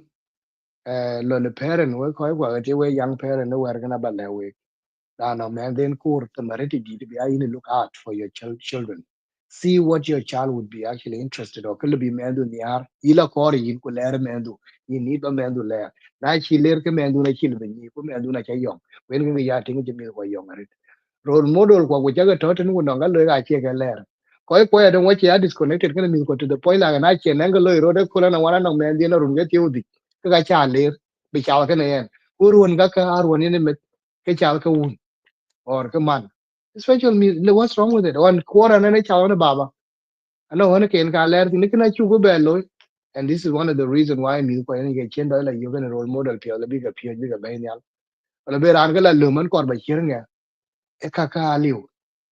I chu ke ler so wo ko chiro disconnected ko wa e community un ter ana ga pia to pa ka wa je na de ko kor ba mi ga bay nyal ba na ka bay ga nyal chiro gam e ga de ko ta ko ta ba chu gam ku ba ko chu lo ya yu ana wan pia to ke ko chu la no ka wa ja to ku ja jur ko kala bin ga be mi gon ga la lo ma ka pia nan ke ko la na ne chu la ya na mis community ha ke en chu ba la jam ka ke ne ena la yo wana ko ju jare ti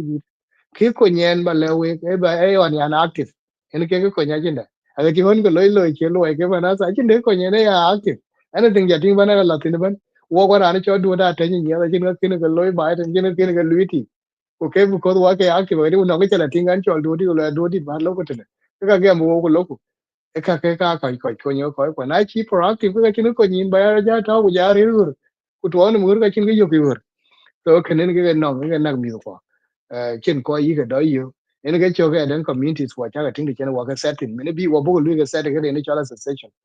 very useless right in ga chi ko ni mi wa ana lor tin dar ga very dry very shallow right chin ni la ti ni la dating ni la gal tin ba kin ya disappointed ku ga chi la will man get the conflicts aga iting mana chi ga joro la ni le ga so da ya ga yo le very mi ga la tin ga no e ka ke ga mi ko yo yen ko la na nong program ti ga tara ya tem ba ga lo yan ti ya give up because in I can ko event ki aga che man jamani ni na ko lo kuran to so kule kan pye banan I volunteer my time at a child community volunteer and I volunteer so kule je but I run a program called HL Beyond the Nile program. The idea behind the Beyond the Nile program is to teach African kids about Africa, to learn more about the continent where their ancestors or where their parents because of the music or Africa. So I teach them about visual, social, and economic um, uh, economy of the Africa, cultural geography, the cultures, the people. Eka bana yaga pure bana many man anang topic do pure bana actual de kada. Actual Africa you will never see on the television. In a series pure man because Africa actually portray in a positive way or with actually positively about Africa. So kaka man alu ega man kubalewe actually mi ko na ban. Mi ban man majority of the man yir ku ka yir West Africa na ban ka ban. Yi Congolese yingan ku mi wata ala tete ayinga yuga yin nim la ban chen mi yong ban wal cha ga kir mi ro ban wa jin tin de don nam ara ba cha ga to kala ga apol a chin ga to kan nim e ka ka very hard kan bi mi ko bi nang such a ga engagement bi engage very hard at it ku ka ban ga socialize e korme ku ka ban a ken ga loy a ken go loy ken a we young parent we nang lon di dare di tam ko re bu ko dit ke din chu juer ke ya ko le ga din chu juer when you kin chira ye ku yen ra time na chi ben time wa men du ke kin tak din du kong chia de japet yong di because na kin time ba yen en ke ba di da ba ko che ba pol won ba ler bi ya dan ba la chat bu hon ko ba la tin mi da che ka ju ja chi ke pyo na un ko mana re ta ko la pyo outside too ku environment al ba ler positive environment ben ke la nenga pyo di ga len tin ka ke ka ba na no cha ga event cha man yu kura de ko la pol en ko la dai kura stadium ba ler tin aku kul ci bi jall men nom ya abi ata ko benen ko lega pio so anke bere rit ku ka ke ga gar ba le la ko role model yes one of the biggest challenge in the world kan ne jallo ina ko lo cool yes music ake dit ka war ken ci to physically in their lives they are big are present in their lives ake ci la loy war rit to wa ter ko ci ku ja on ga pir en ga pila ko en ko ga la ko ga pir but yen kita wara ko line ki ci rana dit ko te re to kaliu yin to ko wulan into one hour, into one music or older brothers. Okay, talk. So you always have that male role model in your life. That male figure can talk in the Yamar Kunga aunties. You know to one of the chin auntie Jad you are a kakuma. A chill auntie Jachu dear to which rando around the dog. A liu. And I don't go with low or a quality like the youth are a quarter of a quarter. Yes, when I get future and the future ka ke mi da ke ngana non ko dir to mana sa yi le yi gam mo le wa che ga du wa re chi e yu ko mer tar ma no re chu ga chir ga yi ni ga lo chu ga lo ke to war ba mi da ga do mi che ngwen a mi da ya responsibility le father sa yi ga lo nga ware lwela na chi meche mwenda ware lwela inchi amo bae man ke chol be responsibility we instill into the that child mind so that be man be dirke responsible so responsibility e pie ko slowly ku kana ken beto man na wo e ka ya tinga jinga de wachi ban in society ken wo ban tin individualistic society nga to ko ne lwela yi jwer lwela nga wonda to ke yi jwer yi ka kero an ka ngor ka ken ka ti ko waje ja bene par nge wonde to ke par nge wonde to ke So em nghe mình từ cái coi của cái chơi bên bài phạt thế rồi thì nó mà này nghe là cái decision lối cái mà này chỉ lối cái community informed decisions cái đàn cái bên là cái community cái mà đó ấy nghe cái vấn đề từ phản đấy nghe giá tao về lối à so community này cái con liu ku community cái role model cái environment ya lu ni ka ku cái mi wa no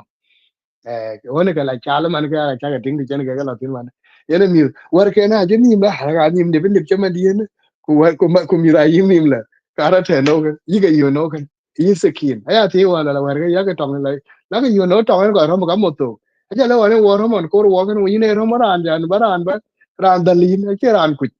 ai ro ma ran da le cha na go ra na go yi ri na mi ku ki be dol bo ku yi ne che ra re chi no ba ja ba la yo mi ku no ma na mà nhìn nó bây giờ liu nó bây giờ bây giờ nó bây giờ còn cái này chứ cái quá trình bên pan cái này tụi anh gọi cho nhìn chứ mà nó chơi mà nó là cái quá trình tiêu là cái là dùng cái ram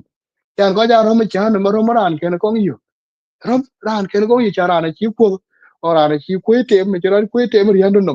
cái quan chiếu của nó cái ram của nó nhìn bao thar chú cái bây giờ quên cái bữa đó ran bún nhá ran quỳ cái này cho mental illness to be honest because những cái ram ran quỳ rồi qua chiếu bây giờ có nhiều qua cái mà có nhiều so kaka ko para ka waje para very funny anje ber ku ti ni ke karba dia thank you No, thank you so much, and your answer, and thank you so much in one Ran the question then do watch about the okay African immigrant in leadership. So in thank you so much for that great question. I call you take a PH and we'll call die. Please we'll take a question one when you walk and we engage. Your engagement is even more interesting. We are learning from each other. There's another question before one question they're teaching one call. You jam about parenting and raising children, and that is what people even in the chat are talking about. So someone called D Nying, a question about parenting, and she's saying, "I want to call. What can you tell me about men, short tempered when they're dealing with children?" And about Jadiko, sometimes. I love meet one of my sister very quiet human being a job but on any parent every other read now one on the jala you but what jala we in with that he used to be very silent but now you know me they're not yet so now you're quite now walk out the bed now short tempered dealing with me and it's one of the issues that I very read about this, me that no any command appear, then I want to recognize that like on this stage, boom like about parenting. That means actually they get frustrated and traumatized and stressed, just like adult. We get stressed, we also get stressed. And because I think well, you can just build in an idea opportunity they will do it but so thank you Alakin for that book of you generate. And so how do you support us now? How do you who are short tempered dealing with children? yeah a good question again ngam ne ti ngam ne lo ke chol ding ne ti je de Yes, I think it's okay teacher. ding ja le ding da question pia ja ti ye ne a good questions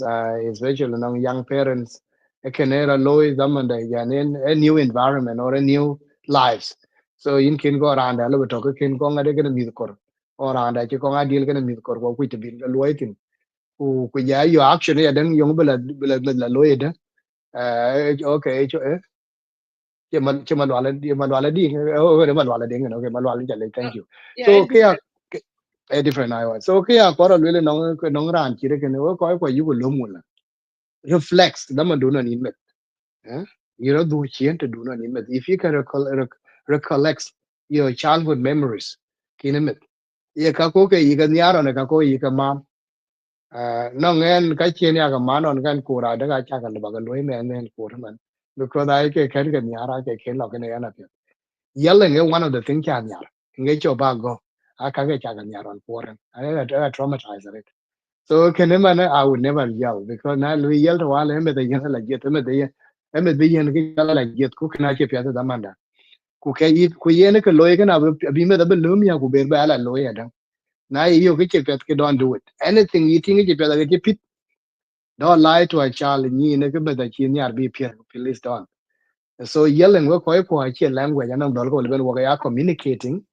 kene mi ke che lo yel ni jam ni chi pyo rin che ro pal pe me da bi pi nga ko pi ke mi da che lan chi ko pi en ge cho ge dan ka man anong da man da yin lat tin be lat le re ke na che pyo ko da lat pe oro me ba lat ke ni je me la ja pi je lat yin men chin pyo ka bana lo me dum to ale anong ge cho nurture and nature ka ko sometimes me da le bi ale ba shave bra ya me ra ku ku ke language ke use in chen pio nong yi diar go da man na jaran pio ria go nong mi chla kan mo ka yi le nyin chir wur ku kwan yi le or or ye mo da man da ka lat me lerman e ka che me da ye che man yi la da ye che e me da ka lat ku ka ban ab dong me dam ab ya bear negative impacts che ye me ndo ku ka ko ayen wa ka ya very careful kind of language you can use so you very careful around your children we ya ka yi go we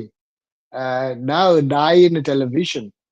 when met ku no ga ban yal ken ya rin tie tv or chol ngade chol tie tv chana go met go chetting en ge choge dang na to in that environment when ben met ku pi ke nya men du tin ten du men du chol lu exposed ken kara ka abdong men ge cho pa den ko rom tin non ko madina a ko pa ni jengwar ko pa ni jenga ke ni chen ko ko ga ni chen ga ge ko pa ni jeng war ko kor beti ko nan kan mo benen ga kan bi ga wel ga kan ga family ga kan jen ga pion be ga yi ga wel ta dia ngo ko ga pingo yiti ga mo ja ru ga ngunu ngunu ko a ke ga wel ko ga ke mi je ni eh a ke che jam ga mi to because a ni ga kan a chi mi ga ben ya so ma cha kala to ke display ni mi ga mi da ke pet ene ke cho ga da nong de cha la ko wa africa cha la africa anong family de cha la tin ko la yo mi a jam re ta nai ku kaka yiga pien ke lwel yi mar ken ko ken ko ngaban aja ko be jangula ya ko very careful do ke jama na ni mi because abi mi ga ya jor wal wele ga me te ke pien ga ya lwel bi ko me da pie jama na so ka ko yu ya very careful around mi na to ko mi lo ete mi wallo aga di mo nga ko kar ba ga jwere ga je pet ke kam ga cho jal ku lo ka ya jwere ga mi ke chin ke chi pien ke lo ga la mo ni be yo ko kenenge ke tinte de karwan well so raising your voice remember all I hear me the yinga yin kera no yito gado because that anger and frustration when I ben on him actually like I live with that harm yes but you affected too so yung ira town that situation remember that one kori ni je kong yin ya yin ga ya la pa ma ya la ka wa ja do ko mi ngara because wo ga je kong yin ya kira ni kin kong amet ali so ra ni me je kong amet so you ta to do no ni met ken ye kan ko ke le bi ga lo ka le ku yeme die kan de wo mi de wo ya wo ga ga ene ke ga lo enge ke chaler mane klan de je mana za mem pio cham pio class mane klan de mi ke yere ta pio ke oh that class a big class and which 25 student and out of 25 two of them ke ga girls and 23 of them are boys a big class the behavior in that class okay sport class come on I did it very challenging a lot of teachers man are struggling with them but the way I deal with them, I have a very good relationship. They respect me, but the way I deal, I have very calm. I don't take anything personal because I know I'm you got boys in that regard. So you have to have that understanding too. So anche ber when you get into the ber can you could language for you could deem you will what you will come deem me you will jam will be done them will go wisdom me then you go cool then go cool pet anong ting anong one of the principal anong ting toge madir anong sukul chan lot sinon anong one of the Sudanese parents anong michela kana man de go and chol da wala bala coin bala support na la yo wana mudir den ka ja wala jam wel ke tare di di wel ken ke fio bala mi ara la be ting wel ko ba lu ya ko na cho ke man ga ga rej bala lu sukul ke de cho Lutherans secondary school school in a private but then che kor bala lui tin lui public school so ko ra chu ko mana sa na ko lu ga la wen wan alu la ka mana ya ga lo chi ti bala ko wil che na ya ga wil ka ya ko ra lu yu ga ko yu ga rom ke na mi na ko ko ya ra ko la ga ga re be mi be lo ga cho te ka pi ko me ya dang ai shape language pya nang dol ko ina ga mi shape ya dang na yen ya dang tum gu ya dang bu mi ga yen kan yu le role model na nong de ne ki na role model to ke yu ga le nong ke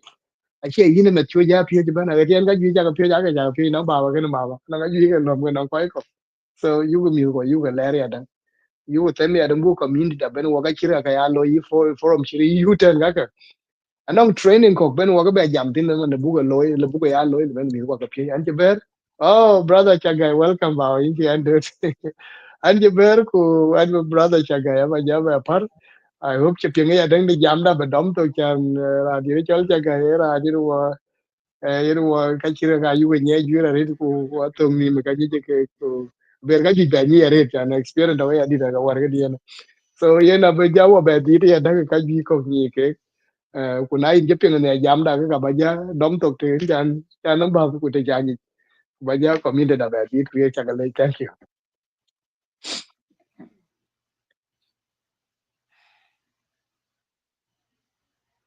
Welcome, Francis. Into what day, into what it technology, a lot of technology, a great friend, great, also great enemy. What you watch this for almost now 30 minutes or 1 hour that okay, we fix so but you are here now. I want to call again the do no so could you walk in a topic later meet by so watching many topic I took a discuss question the audience get the participation I could did a read a topic talk I feel the ben because a color silent in our community but actually you can actually look at decision there's always been debate could be shara work go cock nong pio the can or ko chir wo dia ke for mi the can that idea bu mi for by bu lui learn from the experiences so take it away guide okay Yes, you take anh làm you cái know trò what are lén the của bên ấy. disadvantages and Anh làm cái trò lén của bên ấy. the disadvantages and advantages of taking our young people back to Africa, and then what roles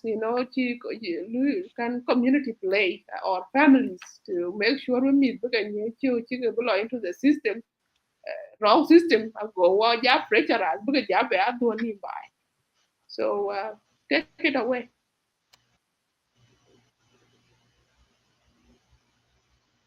Yeah, nó belong. Yeah, nó belong mới. Yes, please.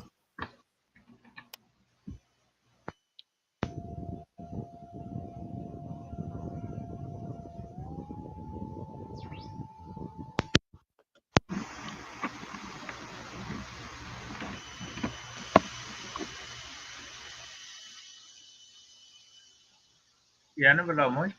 Tiếng kìa. In Pinku, I read Francis. Okay. I want là hình chặt lấy cho read của Dr. Paul. Hình chặt mót của dễ lại nhàn kê là kì ra này. Hope I là kì ra kê nè. Yes. Oh, okay. Với chặt cái lấy cho anh ấy thôi trừ lối hắn thôi cái tá thì của bé cốc lối cái bé lối. Dạ bài dạ bé bên của anh chỉ đôi bên bây giờ tem bài login. Cái kira lối aya lwela nang ke ku lwel tene ke jo ke ku lwel technology kir nyana go e nom ger technology nom ger ti nyana go so ken keti ku lwel my elder brother el wel ti nyana go yo ku lwel ba na jel unden kon kwat ku jele ben ko boku te chene ba yo tene boku yo ke chengan ku ba jor ko ku ti chene ler tin go nom jari so going to the question, one and can get a can follow the channel and can but always why matter to question explanation here quality well. It give me a clue yung way well ko. Kaka dia check experience personally and koko related can hand. Number one, yan ba well kaya ka tuwing yelong ye palin baran banyai na yelong ye palin ke ka kor beran be ayene gem be ayen lwelen ku lwelien an ti gambalo te ye we lwel ban lo tin ku keran weni le jam de to ku ka ye long ay gam na de ka le belong de we de lwel yen ke trane le yen panai ro lo ya kanong ai kang kero kanong ko chi jal ya cha ko ta chi wa ka passport bai bai Washington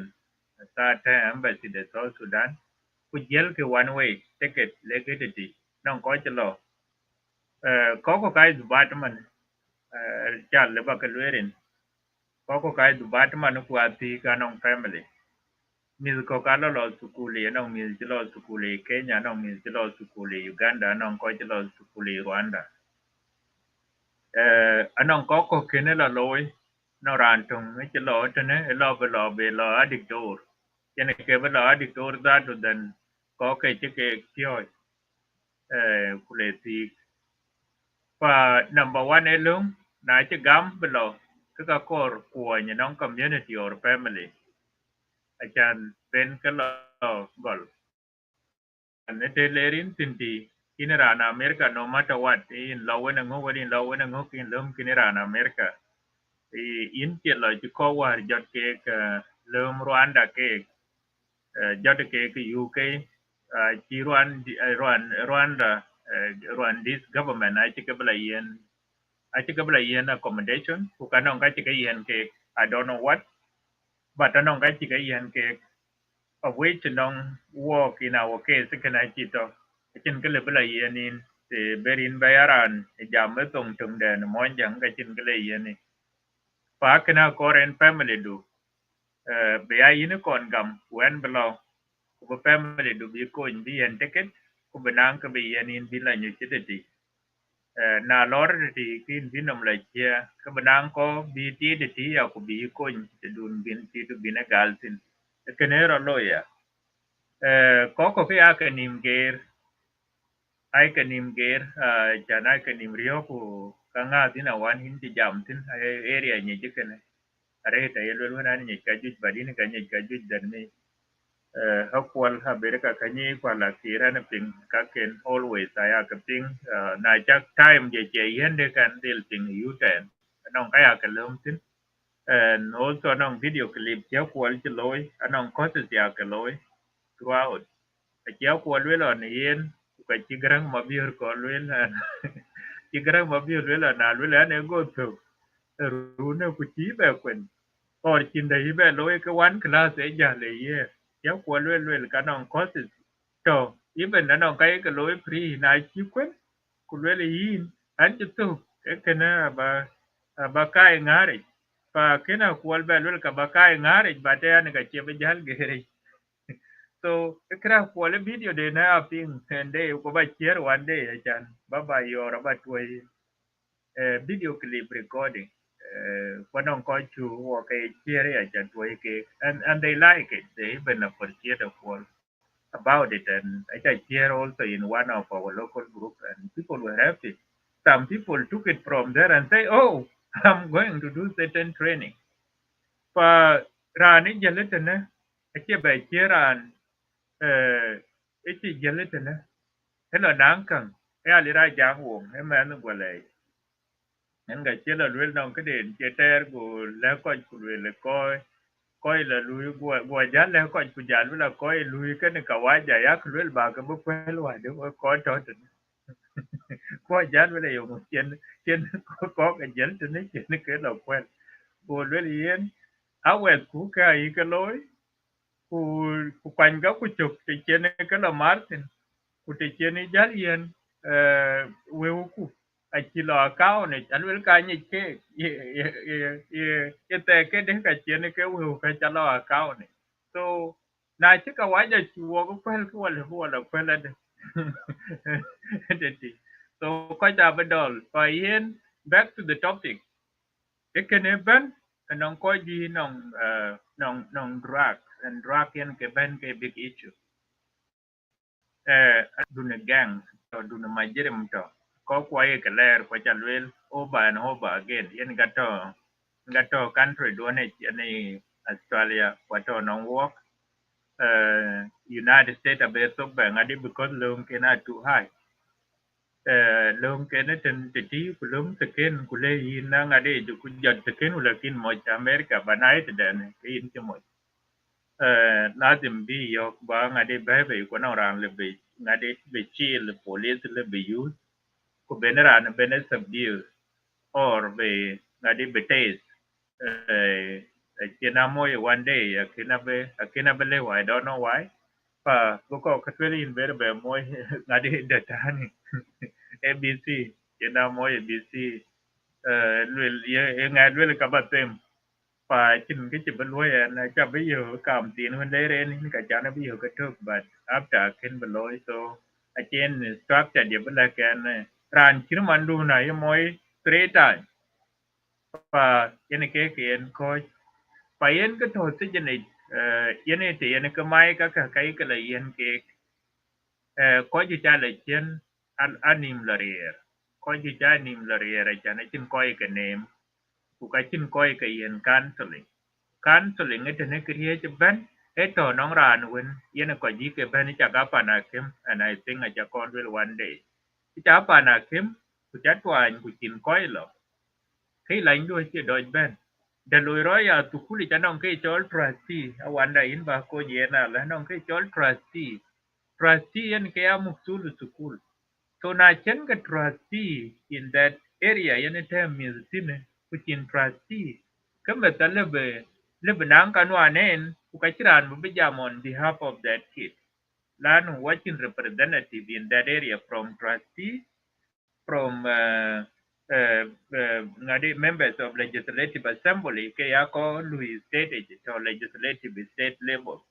will talk provincial level depend can way in way child pa ko way commonwealth Australia kujila wo ku UK and other European countries way commonwealth so system daito information ai chia kre panduane te tia nye kan ken ben so yung lo ro panduane te tia nye so anong access so nye yung ro lo pa ikaka ben anwan ko tin koi when lo nang access có quay lối lối cái gió một cái này chỉ cả cái từ lối lối mà windows sẽ dân chứ anong chan chen nen ra nong contact cái này yên cũng cái chia đó yên attention or na bị yên có cái có here because cái coi cái lối à hakor hakor paycheck so they need more people the more overtime being lawyer chan ba paycheck ba but that is the issue. And also I take correct coca because I know baby boom ajel. Có when có ke i second world war and pen no có duy jel man workforce. So có jel workforce kaka. Ai ke kin ka waja ka lo ke jel kuen ke ka có ke chike di sare. Ke có ka da du anong mil ke diar ke ro mil ke diar ke pir ka waja wo ke je ke diar je so na lore tore ku kwancho ko mi to mane ke jol diop kaka kanong mi ke dis ke UK no mi ke dis ke German no mi ke dis ke ting to Canada tene ku ting to US ku jol ma hati so ke the majority of the my baby boom eta ku jol ke dia ke mo ko ti anong pan to I think of what we remember anong ka to British Columbia kiran ti ke dia ji and kumai anong tai chane yu se jene chuan we na le ri so dan kin free go le yang da go le then and below go le go government policy ne ke in ti mai le chamal ga cha ku ka chi ke le mu but that is the situation in it meeting the ro ya lo mi za ku ke chol guidance panda tana non ke chol section 10 in a Charter of Rights 1982 by ene so quick so na boku domes kenwal ku boku ti ka game ku le la yene ka ku le la kena chalo ka te ku la ku ting to ke police when yene tie dom la ku ting to la ku lui report ku ting to ka ti in kron persecutor ku la ku ting kron persecutor ting to ka bela lo court le makamano la ku kumin ku le in remand center from remand center to provincial correction from correction to federal correction and then alo ban be yala ke in below ke chol probation so probation a bin bela rerten from here to when jelma te chen lo sijene ke lo ku group te ti non group te gak group me bana ye lo ku sijene so na lo ku sijene ti ku le ban be ka boku chin connection kana la ki chin connection ka wana chin connection ka polen so from there yung bi met loy ka du nong grum de hun chila mas ken yen si jene chaya alo ya nyir ka ut or ya wet ka nai and from there I move kok that why ben I bukwal intentionally jan badu si jene na chin ku kwal baloy batong baloy kayin lo storage kulo ko kwela achan bi charge ke chol job lip by job lifting so kulo ko machine ni job lifter from there so kaka buka lawyer or local lawyer sexual assault so achan bi ler sijini so whatever bila yen time bila to sijini kin bila pio je gurum to sijini jiti because now budget lo ko lo pe budget on ngwan nong yen ra ne yen hunde but now man ko chiro wini ke depend ken raise ya ko ja ke yen hud ku bi ke toti so kere me bana irem to sijine ja to boku welcome eta be jor anywhere you can come jor so you cannot say allow anymore so I can move anywhere rana le wala le kelia kule ken yen na le sijine jika le kele I don't know he no ike so the I can ka anywhere kuleke lora sijine kula ku gem ke yen ke chang sam lawyer sia anong free access hai wale ya ike ler nong gurum ti kula ku yini we go back te mama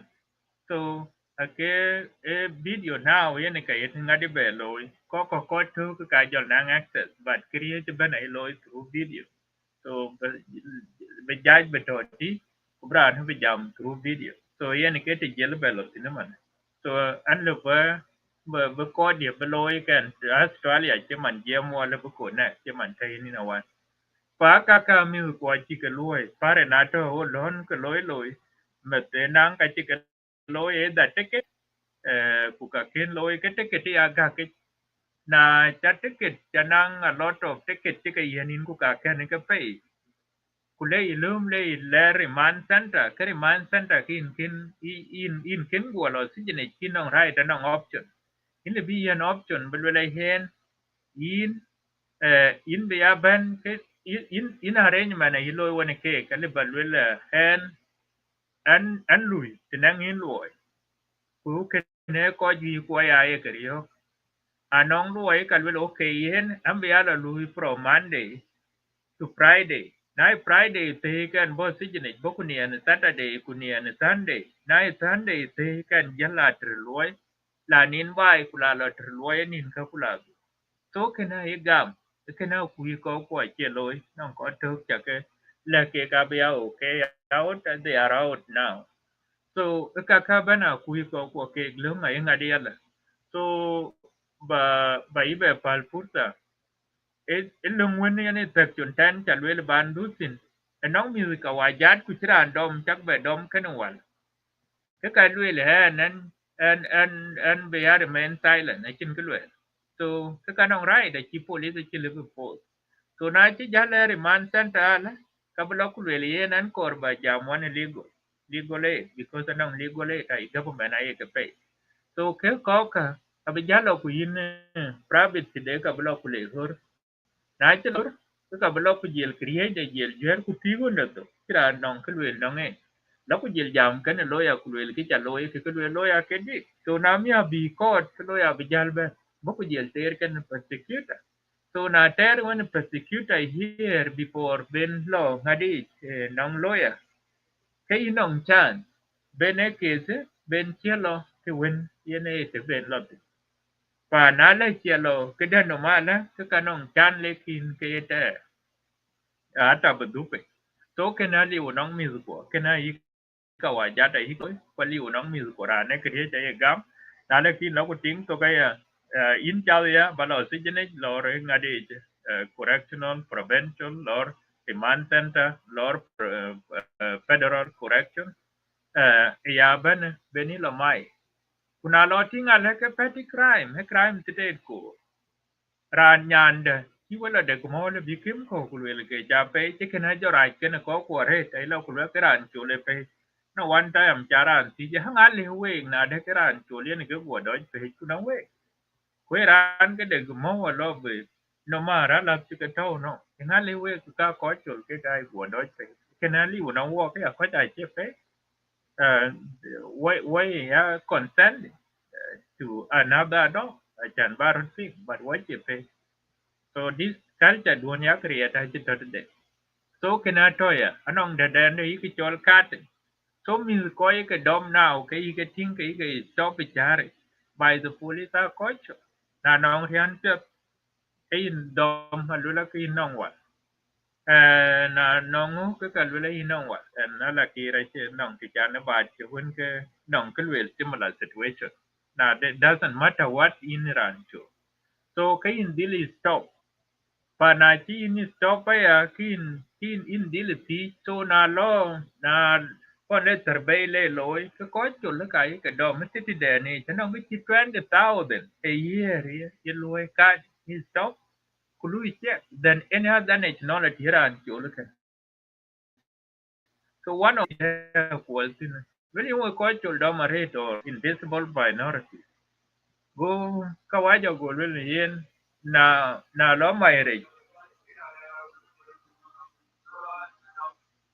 a lo mai re ku a lo mai re ku in ni ti in re do yutin kayo mo in bela kurre tani so meaning that na cultural ke ga in ke kor in ke doi lai so ajan ba ko ten ku ba purta ba yen we these are the issues ke lui ko ke lui ke ka practice a range of issues mil ko ke alo su kule ran back tower ko kule le su kule ku ka ken lo le dubai ke bo kule le chlo na le bo unu met ku ba mana met ka bo kule in chlo su kule yan chlo su kule is pretending ke na de ke ka non ke lui ku ka chin ke lui so kaka luel mana met kuuna met alwel ke chilo su kule abi jare ten amia ko ko ber jalo una met kumana met leke on ken ke loilo ku dong met so met ten chilo su kule yen ke way chena getting recruiting ten a lui recruit so na boku ting to ke ten ka yi ai chin ti kwon ti ka gam nong yi bread yi hot dog yi yogurt ke yen met ka tao tiar bang de so kami rajal ten le ko ti ku pel ku te ke lo ko chol ke ngadi wo nom ke bo bo ku jem ke ne ke ki ni chin mia na mia ko ber ben bo ku ni 200 so from there hey na you ku yi ke yo mo yi beg pa from there ka pal sukul en ke we yi ke recruited ku lo ko pye ke bi ko no or blo ku mo ran ti pyo kra ne lo ku jorwal ku bo ku o ke wi ju cha ke yo ta de cha li ke tier yo 1 week ken ke wel ke ha then ke disappear ke ne ke ku bi pan den bo ku le ga ke kam ke o ke ka ba you can see home ke so from there ke ka lo ku chi supervisor cha na nong supervisor na ale be chen ni lo ma te ne ku le ke ran di ti pye ku ka nong rian chap ku nong ting chap ku nong everything a chi le ba gam ke ngade te ba te mo jere not everybody but yen get ik lo yen le be al supervisor le be brere te so he la when he ting ka chin ko le bi lo ale bere tin ku ke we te ja ku ya mi na chi ma ne chi lo ku disappear ka ne we ku ka bo ku kor guru no ku mo bo mo ye ma ne nyen ka ma na ber nang ten de chan be ma ne be mo he dore so these are the issues doing me the effect so na no cried no organized community ke working ran when you would think ke yen live de chin de lere ne bela mugaber so one on right bu ku jam ne ran ku jam ko na family de ku jwar ko chin ku wai family ku you community ku jam ku ne ye na chi gam cái khả năng daily way còn đi này chỉ government chỉ gầm ai chan về về về hiện document ai chan có cái document này cái lo chỉ cái năng crime cái document này cái lo so KN work or passport in South Sudan ku yin one way ku le South Sudan ku chi ver bela ben it can one of the more thing to ku pol ku way communities when ke del bu ku loy why ja lwel ku lo ku ka bai loy Ukacheko kachile work one time kwan karot. I think majanga go recently. I still will no I can I think it will I don't remember but I still will some go bar code. Palko ko kuya abu kating. Na chu kating cái situation in South Sudan but the ko to ne ting ke. So ko ju cha nyin cha man ko chin chu kwan ke wai community. Wai jan I struggling that of buku so why jajal bulo nong ki chol welfare lwel kurane chului welfare sometime I requirement when ke ka kor ke bene ke dizen burial bene ke lo ya chelot na lor nong victim service ya nong ko when police ka moye kuna ke ta de jai in ke bi ke so these are the situation ke ka lui work affect so ba ke yen pusa be na ke ba be. No, thank you so much, Agai. I can just explain from legal perspective, and we'll go die with diversity of perspective. I think conversation of I want to call was more focused on awareness and education on how to prevent from parenting to families to community to challenges okay, can always set up, and then because I want to educate and is feel, and then Changai man and to be work now what if na chi met ku chi jal wa chen kai law system pe non ko pe ke ma chen non ma jere min ku je legal system because cha guy a legal practitioner in is a space. So what can we do to help repatriate that person back home? And it's some of the ways I can share. So now in Iran, then how can we, what are the positive or negative impact of getting our people, young people that are struggling here back home? We can people discuss. So now in Ben this conversation share belong around and maybe around talking struggling youth or around they can go into that stage or and they are planning ahead to belong to what it took to time that was maximum 2 hours so what the soon. But before then, and the question about conflict, I know teacher guy can I want they all align on the idea that it is returning people back home are now more positive than negative, especially for when teaching into challenges. Okay, so my question is is that is returning home any final solution or is it any the bullet now into watching go away you know or go away diaspora so in this system to overcome, or can we also make a U-turn and find strategies when we focus on building better support systems here? Can you majanga goal we caught on quite the road ye konyurut bugurut kony bugurut yapinya bugu ya koko wada or ye konyurut ben waka por ya buga timbu buga mati buga duoni bai akor baga shara so one fall da ba kon yen and then by yen chal guy and then after that ka lakira ba yen space ku bugu u-turn messages for law. Is returning home the only solution or should we also focus on building better support systems for young people here in diaspora, like helping them integrate into this community in an effective way? Kuala pur ko brother chagai ko lucky the way chagai ko je we ko dai brother chagai ye na che ga dai che ta ka pet bang legal system ko ya ka ko loy mi ke issues when mi ke ne ke root implicates ga chirman i crime ko ban ko ya ka loy ro te jira chi chagai da ko loy ko nge pet na jam do chagai very unique nge nong ka ni ke ku loy ke wo ber nga ka dom to ka chir ke ting jam di nun chan jam to ken ka chir ra ken ka ba luen so jila ben ke ka ken ka luen ko ni alo la ni ka ja ga ni ke ga ri so ni chwa di da re ka ja ga dear work thank you ke ya kor ba luen wer ja ti ki na ko le pur e ge wera an chal wele kana wan e chal wele la ko in ge tum je dong en wa we ge ja ban ke chol le mi Africa in ge del tum je dong na ku ku ye loy bu la na to ga tie ke wa dan ge na wa be ja la ngun ngun ne e che da ko ya le ge che da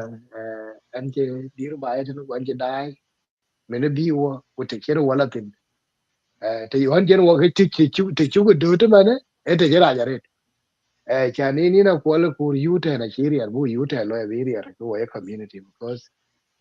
na e challenges gen wan wo gun ku wa ta ko wa chen a pya ta ko wa ni ara ke ka le bu le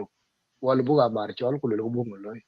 ba te chu do te mane wa che ke ga mane te da ra nga che ra na che nga che ra ta ke ba cha klat ko wa e ko dir ke ga che ja ji ra ga war mir u kem ko ne man ke cho tiel na e ko ka ni ta ga nge ko le ke jong ra je ko bi yor gara nga nyo ke lo an chen ba na ke te lo le ja wan ke chwe ke lo ga je ke re jong e wan chwe ku ban ni ma gu ju di gu lo ga je be re to ba e so ke ya ko le pa ni ne jong da ti ne jong de sa ko ri ni ko ke ru ama na cha ko le ma no wa le wa chi re pin ti cha wa ti ma wa la ro le ti ma na ga ti a se chen ti te nu wa ke ti el ga ka ta to ka awa ba la ke ma na ra ma ne jira ma na cha ko le ma no ngo lo wa chi ko do le cha lo lo la ke lo community ene nge mi ga ler ga na che ga chi ju ne che na ju er cha lo ai individual family ene ke ta ko be mi ga ler africa ene ke dal to je do ku ye na che na a lot of positive stories che ben yalla no mi che yalla ku le ru war mi ji yalla ben ku bu ku gem ke reflection ke ne ben che ka chi ga la yo ku te che ga africa la yo ti mi lo ga lan ala ben ke mi pio da re africa lo africa e bai ala ti men di bai ku di bai africa e la le ala ti ka wa ja so ke ne ye no ko africa e pa chu le bu le ara ku yen te chen wa te chen ju do ti na ko lo ku e chen yu ten so africa ma ler mi africa ala ba le ku la ko lo ko ma lo ko we jere die do ko lo ku be chena ko ra la ben juer ka ku piango rotin do ko gwel te be ra mi na ba ko la gwel no ya ku ma ka wajat ka le ka waja le ma mi ko ni ta de ka tiktok ya ne yi ka waja le ko le people are a business ke ne yi den ko ja pirut bra ko ja pirut ko na nye ke ga mana ke ya ga lo yi lawyer de ga yu no ka ne brother cha ga lo de ga yu no ka chi lo ke yi lawyer yi judges sa chi de yu ke lo ti yi police so then mi ko aga chi ko funeral directors of funeral services ada ga chi ne yu ka wo every time brand but theater wale ke win ga gari di so it cost us a lot of money chan bu randa to tung chu ko tinga man kun guru da baje to ka cha yo ga kun guru despite the challenge lu wa face ma cha karat ko wa dia ju wa er kun tung cha yo ko ni wore na ja na ja to wa jo wa chin ju ara pet jo wu ko jo ko le bene wa ga la kun jo la dia wa to ene ke tung ya tinga lo ko kun guru chen da so ku ke na ya tinga che jo ko ni ne ko ja ko men go da ko ni to wa so ke akora lwel yen achi ko lwel aret akor bo loy pinya ma bu ko miet ko tiena ma acha go tinga ko on ke lo 60 yiga mo biro lo america yi ko lo 70 yi ko lo 80 a je pa na gira chibra yo ke para jaret go ko ran ben go lo ku gari do ala ke ko na ke lo ke ru ra ke lo ke ni ke ko to ke individual la ke lo ke families inga ji wa yi ga no bi arab la mien aba la mien a chi ma biura ga na chi jura ko le je ban te in west in ko influence so western society ko ko pio je ko war dal de chi ni ku mi ga ga do do chi na re ti ji che no ko ro ai ro ga ga do la gir go adiar ku mi ai ro ga do war wo ke ne ne ke che ra bu lu wo ko man ro ko man war ko ja ma ta chi ko are do mix a che ne reality ga lu al garan chi di ara cha ga let yi ga lu ala yi ro ke ko do war cha wo ti man we di ar ko man na ti mo hena pa ti da man ko we chen ga le ki indian ko ka li war na ko culture na chi ra gi ko di ar ke ga culture mu na ti ga de fol ka chi ya ga chen a che ban be mu be de cho black panther party ga black panther movie de ne anyway, Wakanda, I think one of the strongest country with a strong culture and a strong technology and everything because women were at the front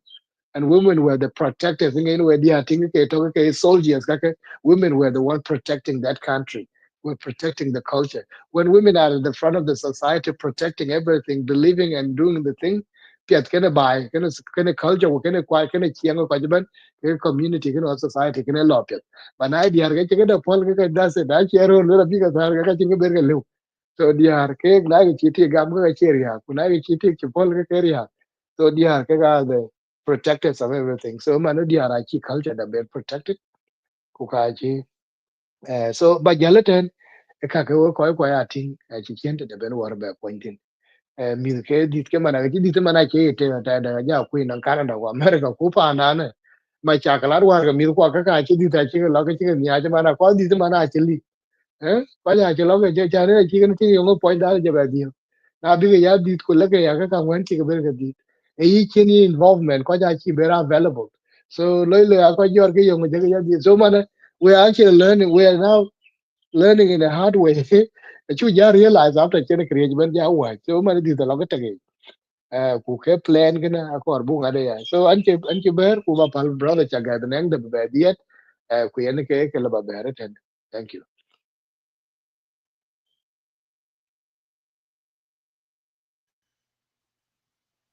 Francis, take it away. The question was, is this repatriation or returning of young people back home is the only way, or can we also find way to build system here because actually integrate well? Biki ya kawajat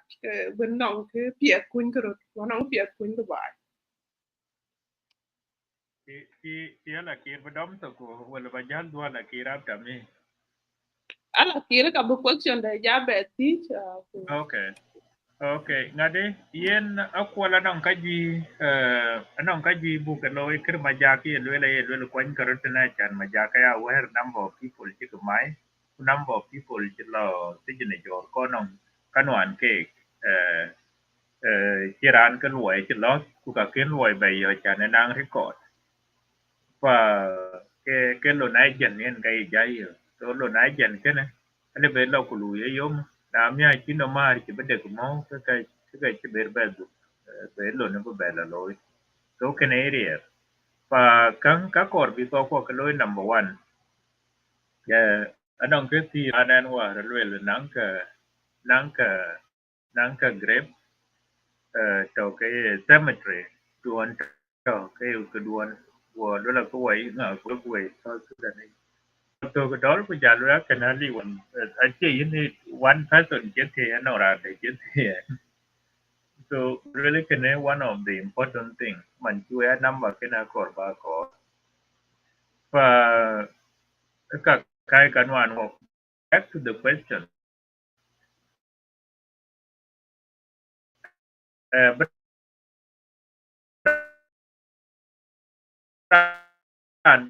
benar by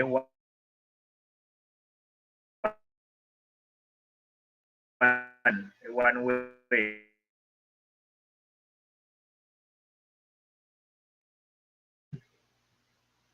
bi cái con ajan berano ben ya rana ne bi uten loy dadu Alobia one of the people managing that center can because I need can call you jalo Salvation Army, call you jalo Nadi sleeping in and call you jalo to win in a line and a loom so now non teacher core Kuloi Karen Kuway community Kula Loy run Nika Lui run that better than and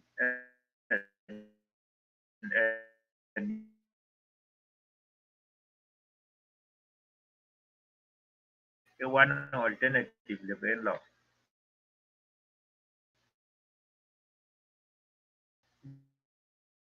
then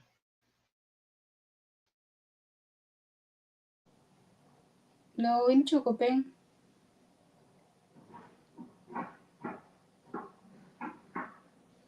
Network do ka da ka do mai brother cha ga ya.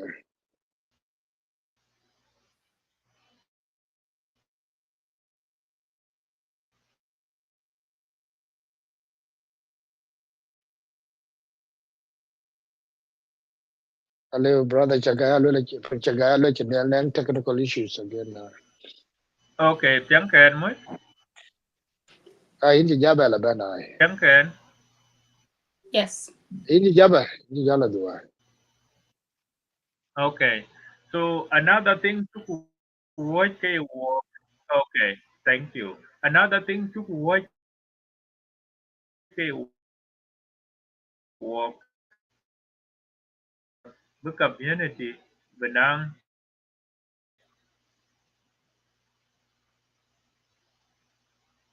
yang chi kedai chigolia. Akor buku nang mormat buku ya nang community activities. Agore mtotene authority ko totene kutiakar the kanong understanding i Canada yung or Australia yung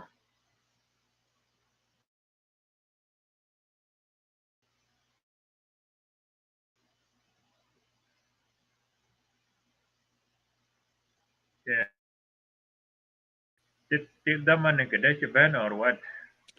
And network right. Okay. It Yeah, keeps cutting in and out.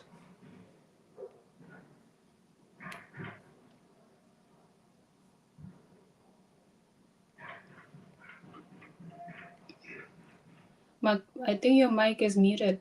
Francis. Your mic is muted.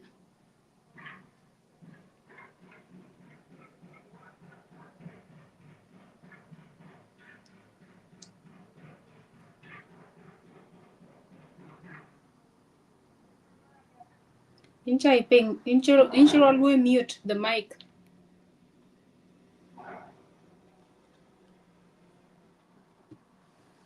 Really, your mic is not connected. Maybe your headphone. Okay, now you're back. Thank you. Okay.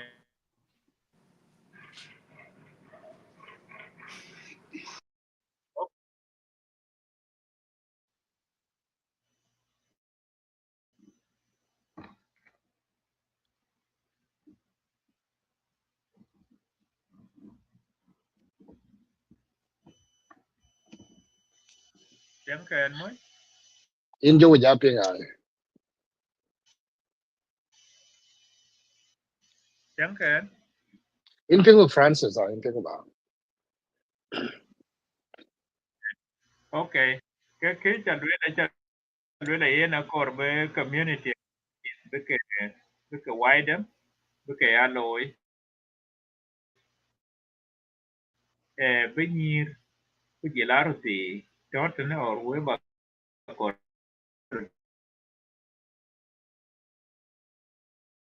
có gì chứ mà ha là yên ập nó nhiều cái kawajat đó akela tao mà giá cái này cái này có gì chạy cái lôi technology.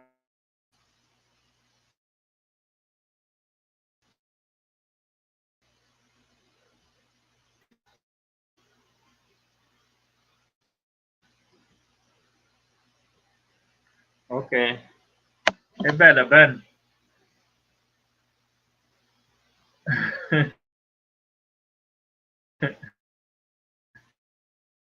Chấp and I want a value. An Japan ay.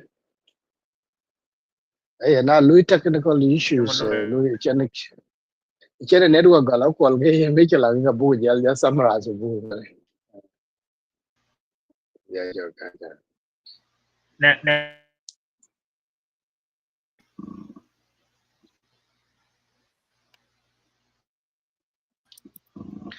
Akwal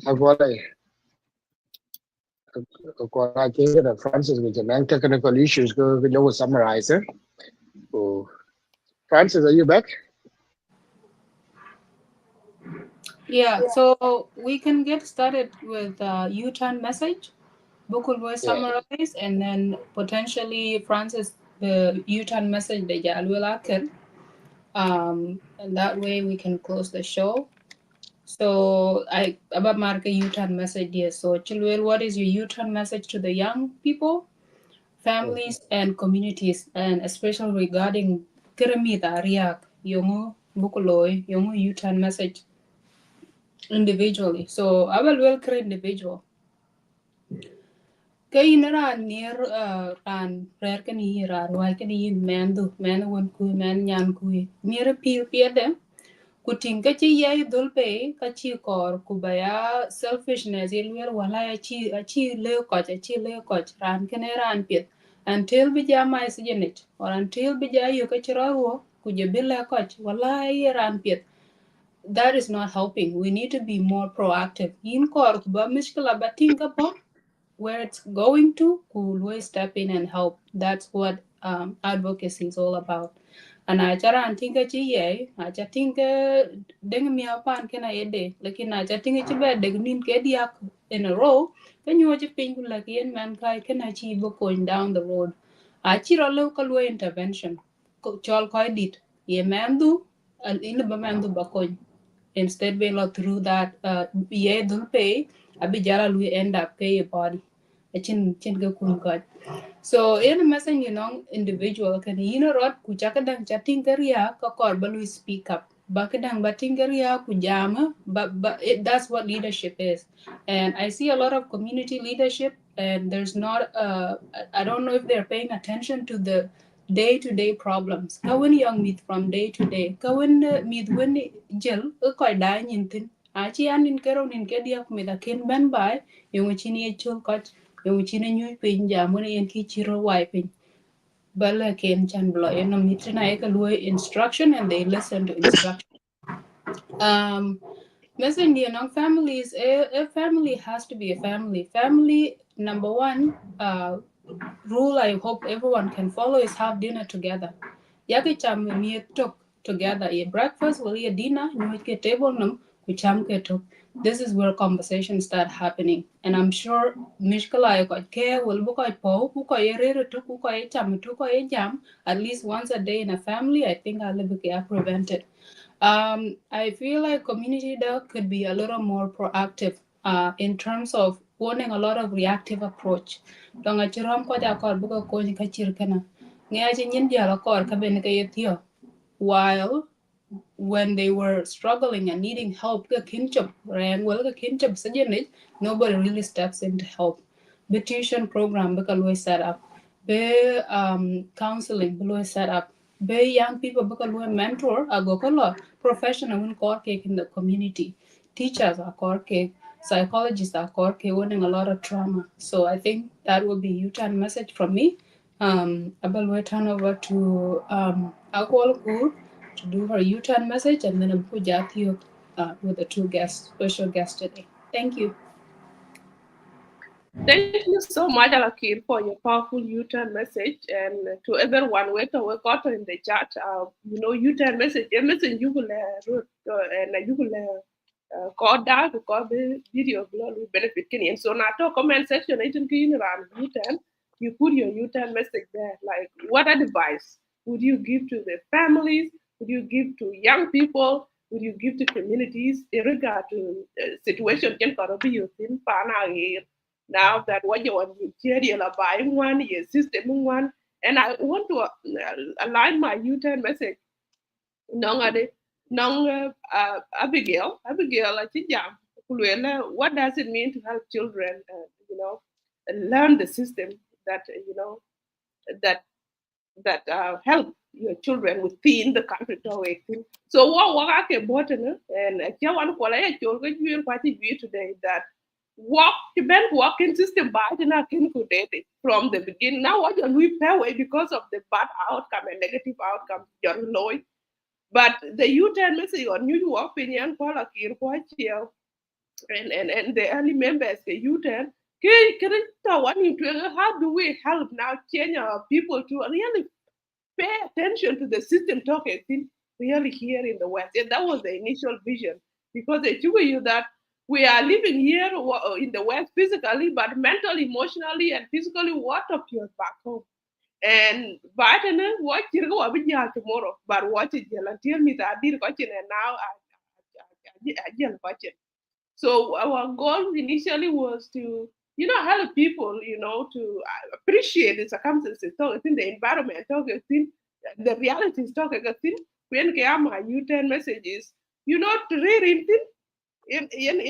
care to do at that time. And if not, you put the Bible, what is one Jeremiah, letter of Jeremiah to Israelite, the kill Israelite on Jennifer Popinum, the Israelites original. Kulwele, you know, do Chena guarantee. So where the accurate, you know, work a good one, work integrated to community store. And if that was any Israelite, look. What in the Israel are very powerful people right now. They are the keka looping of control, keka owners of technology, keka owners of the world, keka owners of the future. You know that are working mighty then doing what in the world right now. And so my message now, my U10 message now, individual uh, young people is to really not just parent who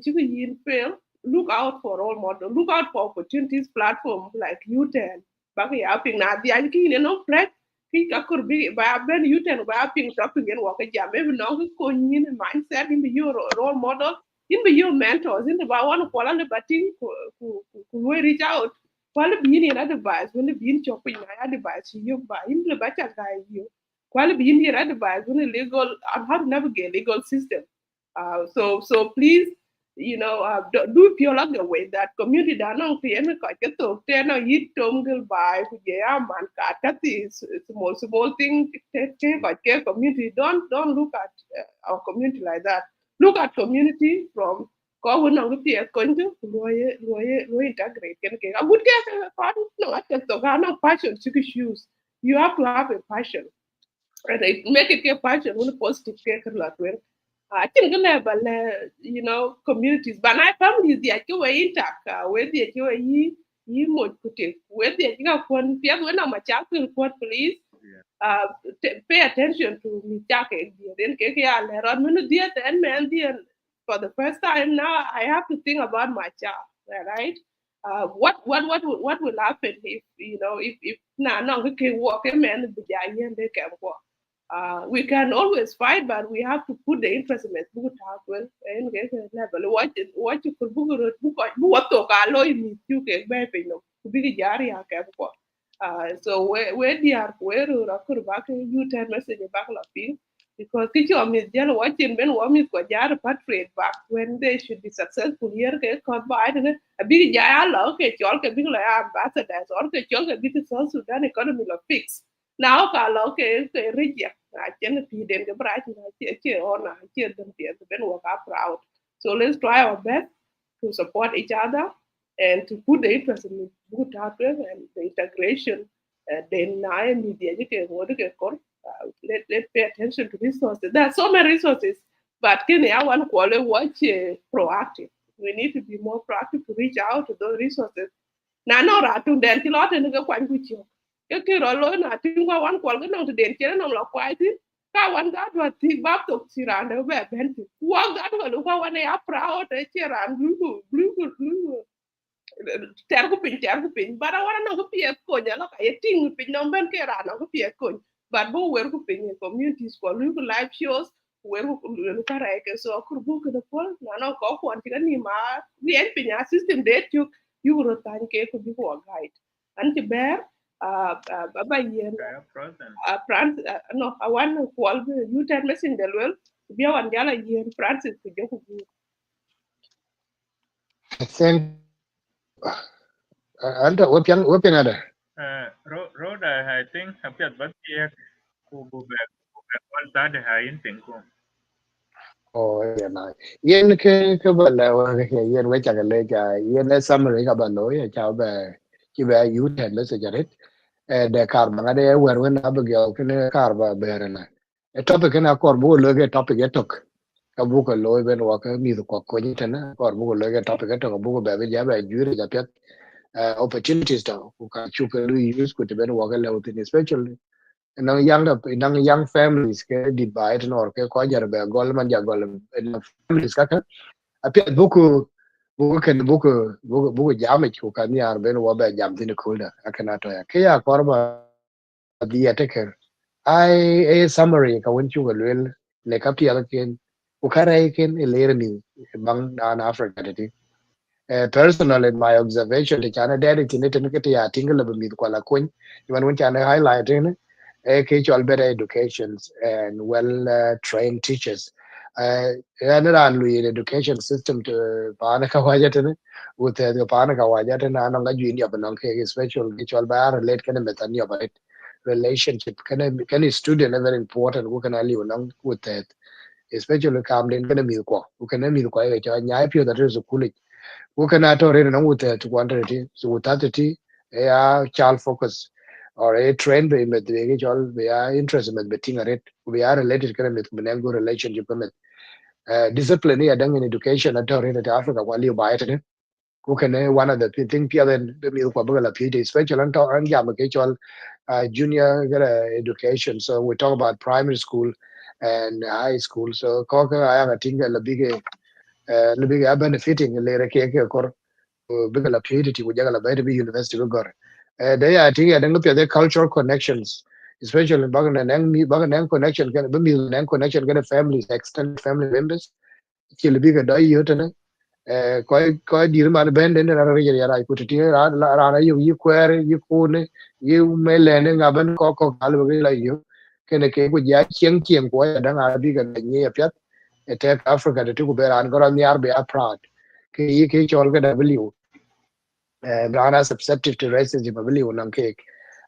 they don't avoid bills and imprisonment. You go man achi bi na ga bor ga ni pe man ko na te ga ni bill yuran na to get clean and chin record ku ka chi ma da do ku ba it ne man ge train man du man as ben ang bill ko mai ko ka ba na en wa ga mi wa yu ga education kide ni chol cost for education kene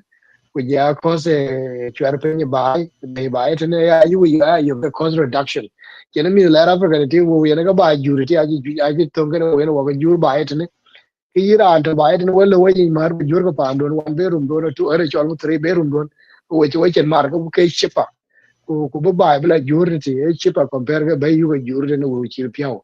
kene wo ga te ga cause e te ga che wo so kule ga chwar bai tene aju jara ga war wo ga chwar bai ti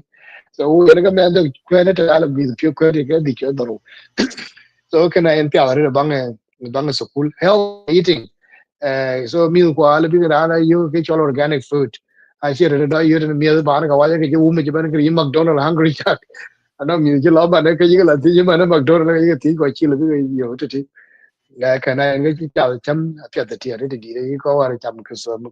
mà wiki của như này rồi ra này chấm bia phía bên nấm phiểu they are very smart so cái này na phía là này ra chỉ có qua kura có cái chỗ boarding school vào nhảy phía e ko phía cái đằng cái chỗ bài learning cái chỗ life skill cái chỗ bài resilient này nó phía cái chỗ bài clean nhưng mà mi quan trọng là get out riup ka ga tem ji kiri ka ya tin ne riup ji wow den nya bi ta la spend ka la nai no min se bla kun ene ga cho ya dang bran ba so ye ne ko pye ji ga ga ti ba doi pa chu ngo ban da wala so people learn a lot of life skill on Africa to that by it ne kana en pya la re di de ke cho la ba chi bi pi du ke la you kind of bad friends negative friends ku ya activities that get involved in ai ai pa an Africa cái là yen mi ai che mi cái đó là yêu cái chỉ mà friend bên này có un right đi cái đó yêu ai chen chen re de ba din compare cái này te wo tin te có duy ra che te ne or cái duy cái un chi cha cái ja ni ne no yi drug ko alcohol ko ngo bana chi cái đó yêu ku ka kai nga pya du mi ko bi ga ta ti nga pya re nga cho na de to le cho digital addictions mi ju wa mana chi technology cái jor mana cái ne ru to ko TV nyin cái này cho ngo iPad nyin or telephone yin ka social media yi TikTok wo ka use be limited pan Africa ti ai la yen ke chol control over your children ki the parent because mi ji mana sa you mana kuma in ke baba den ke mama den but by the ti yin ke the yin ke everything non ke so ene me der you met ku yin ke yin ye yin ke ka piren ke yin ke provide ga you win kuna yin na yo ke non ya kuma ye dom da yi ka chi yu da ra Iran re je non ne pide okay, you mean sometimes I can live my life without you. Nghĩ chứ mà nó nghĩ gì yeah, move out. Cái chỗ là cái chỗ learning African languages, nó languages của gia cultures. Tung cái chỗ cái Swahili mà là bị African, nhà mà cái bị continental language by 2063. Eka kala bi mi chola pi to kwon in kwa ja ba including to ngiem ku ja to ko African ku indigenous languages ka anong a lot of wisdom ku ka mi ku ka la pi ja pet ka en ga pya mi ku bi ke connected to bi to bang Africa ti ku ja chien ko brara niar ku bi apra ti bi entin yen ya danga ja na ja le wa lui mi re ke chen yip kwar ken ko ken ku ngaban ku ka pet bene ke nang that external family support ai la you ka to ya ya ka ka lul wona ke ja lul wona ke part of chol courage and ke later immunity ke chol lack of parental support and presence and parent being are present in the children life you the both parent big mi pire mi de ara ja re da pe de na tum to ko ke en ke chol na ja mi ko la ti ke mi ko la ni du ko la ja ga abandon ku chi ga be ne ma ja ga yo so tan gari baga ya ne regular visitation ba doi lo baga la ting lo cha te ke ga na che baga lo ko le ko la re ru ne ke le ga bi yon pi al bin ga le ni ting cha ga da countries ga ra e baga chen wu na chen ko go do ben try because na chen ko ka le ga le ka nwan kana to ya da ya dang le bra ya dang non ke chol environmental changes ni ji ko da na cha use kene assist kene environment ba ita ko twan to ya ji ti ko kana le bra ga la twan ti so ke yu ni ti ke bu ra tin twan to ya pa ti na ji me la twan ga do la ba ita ko kene ke one of the challenge le bi ko la affected lack of job opportunities are one of the factor to Africa that na ji me ti na nga ya teenager or ki lor won ga loy ka pya le la ba ita bu fi bu ko loy ko loy ya li ti alati na business opportunities bene ke lertin inga choge ya dan akuma le bangir le ba ko le policies gere ku yo lo le ben mi lo ga stop bige shebe na overseas ku yo warati kaka kor ben wa lo ke chen war pin ku lo wa ma ku je ka garo ke chol ku ne jalwel ke chol family conflicts and disagreement between parents and one of the factors bro lo ya dan parent al bige chire pin ne bang mi ku ke ga ko ku ngo ben ga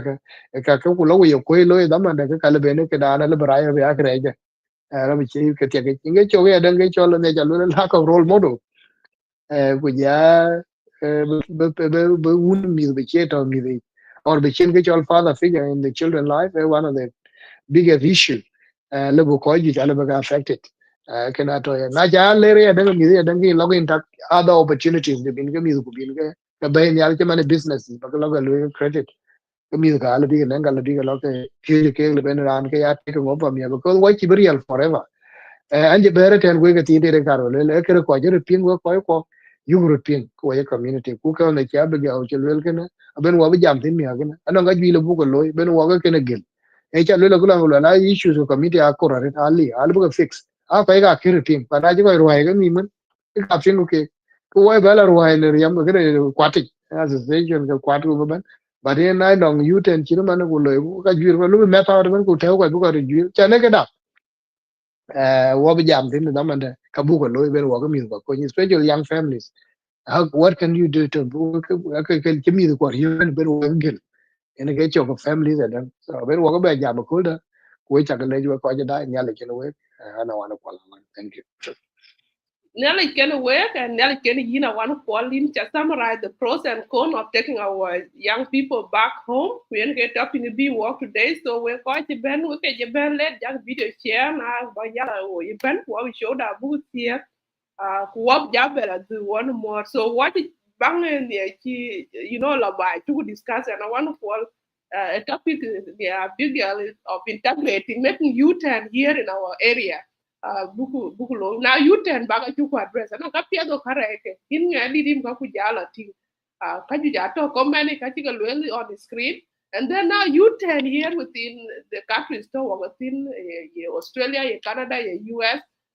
what have we learned from forward to one in twin and how can we prevent it going forward? Buku know our own strategy. Abu jabe discuss a follow up topic. So thank you so much. If I knew you can go watch show that you could loy every weekend. So yeah, Saturday, Canada time, white. But now no who speak up from Australia. I want to call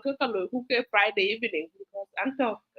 and water Canada, yeah, Francis. So now Friday evening. So tomorrow watch the now show like we usually do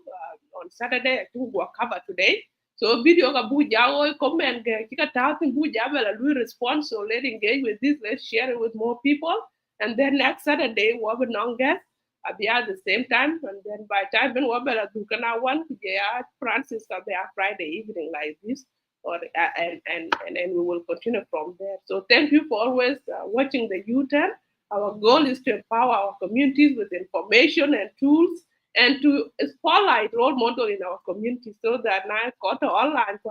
role model online through this platform. So we are here watch entertainment, watch the community. There are other platforms that are doing those. We appreciate that role. Our role education. So we do debate, interviews, and also the spotlighting great work for young people in our community. So thank you for engaging with us. We've been in a piece na ko chen pin den ke chuo che mandana, and then we've got you up yet we ko chi ha wa ko de pin don ke akol na le chen we ko be. Thank you very much. Thank you, and thank you, Francis. Thank you for having it. Thank you, Opal. Thank Yeah. you, friends. And thank you all. We're going to be participating in the comments, which is this show. I think Francis, is children of the die. Will you get together? Will it? Okay. Thank you, Halakira. Thank you, Owen, and thank you, Dr. Thank Paul. you. Thank you. Thank you, everybody. Thank you for having me again.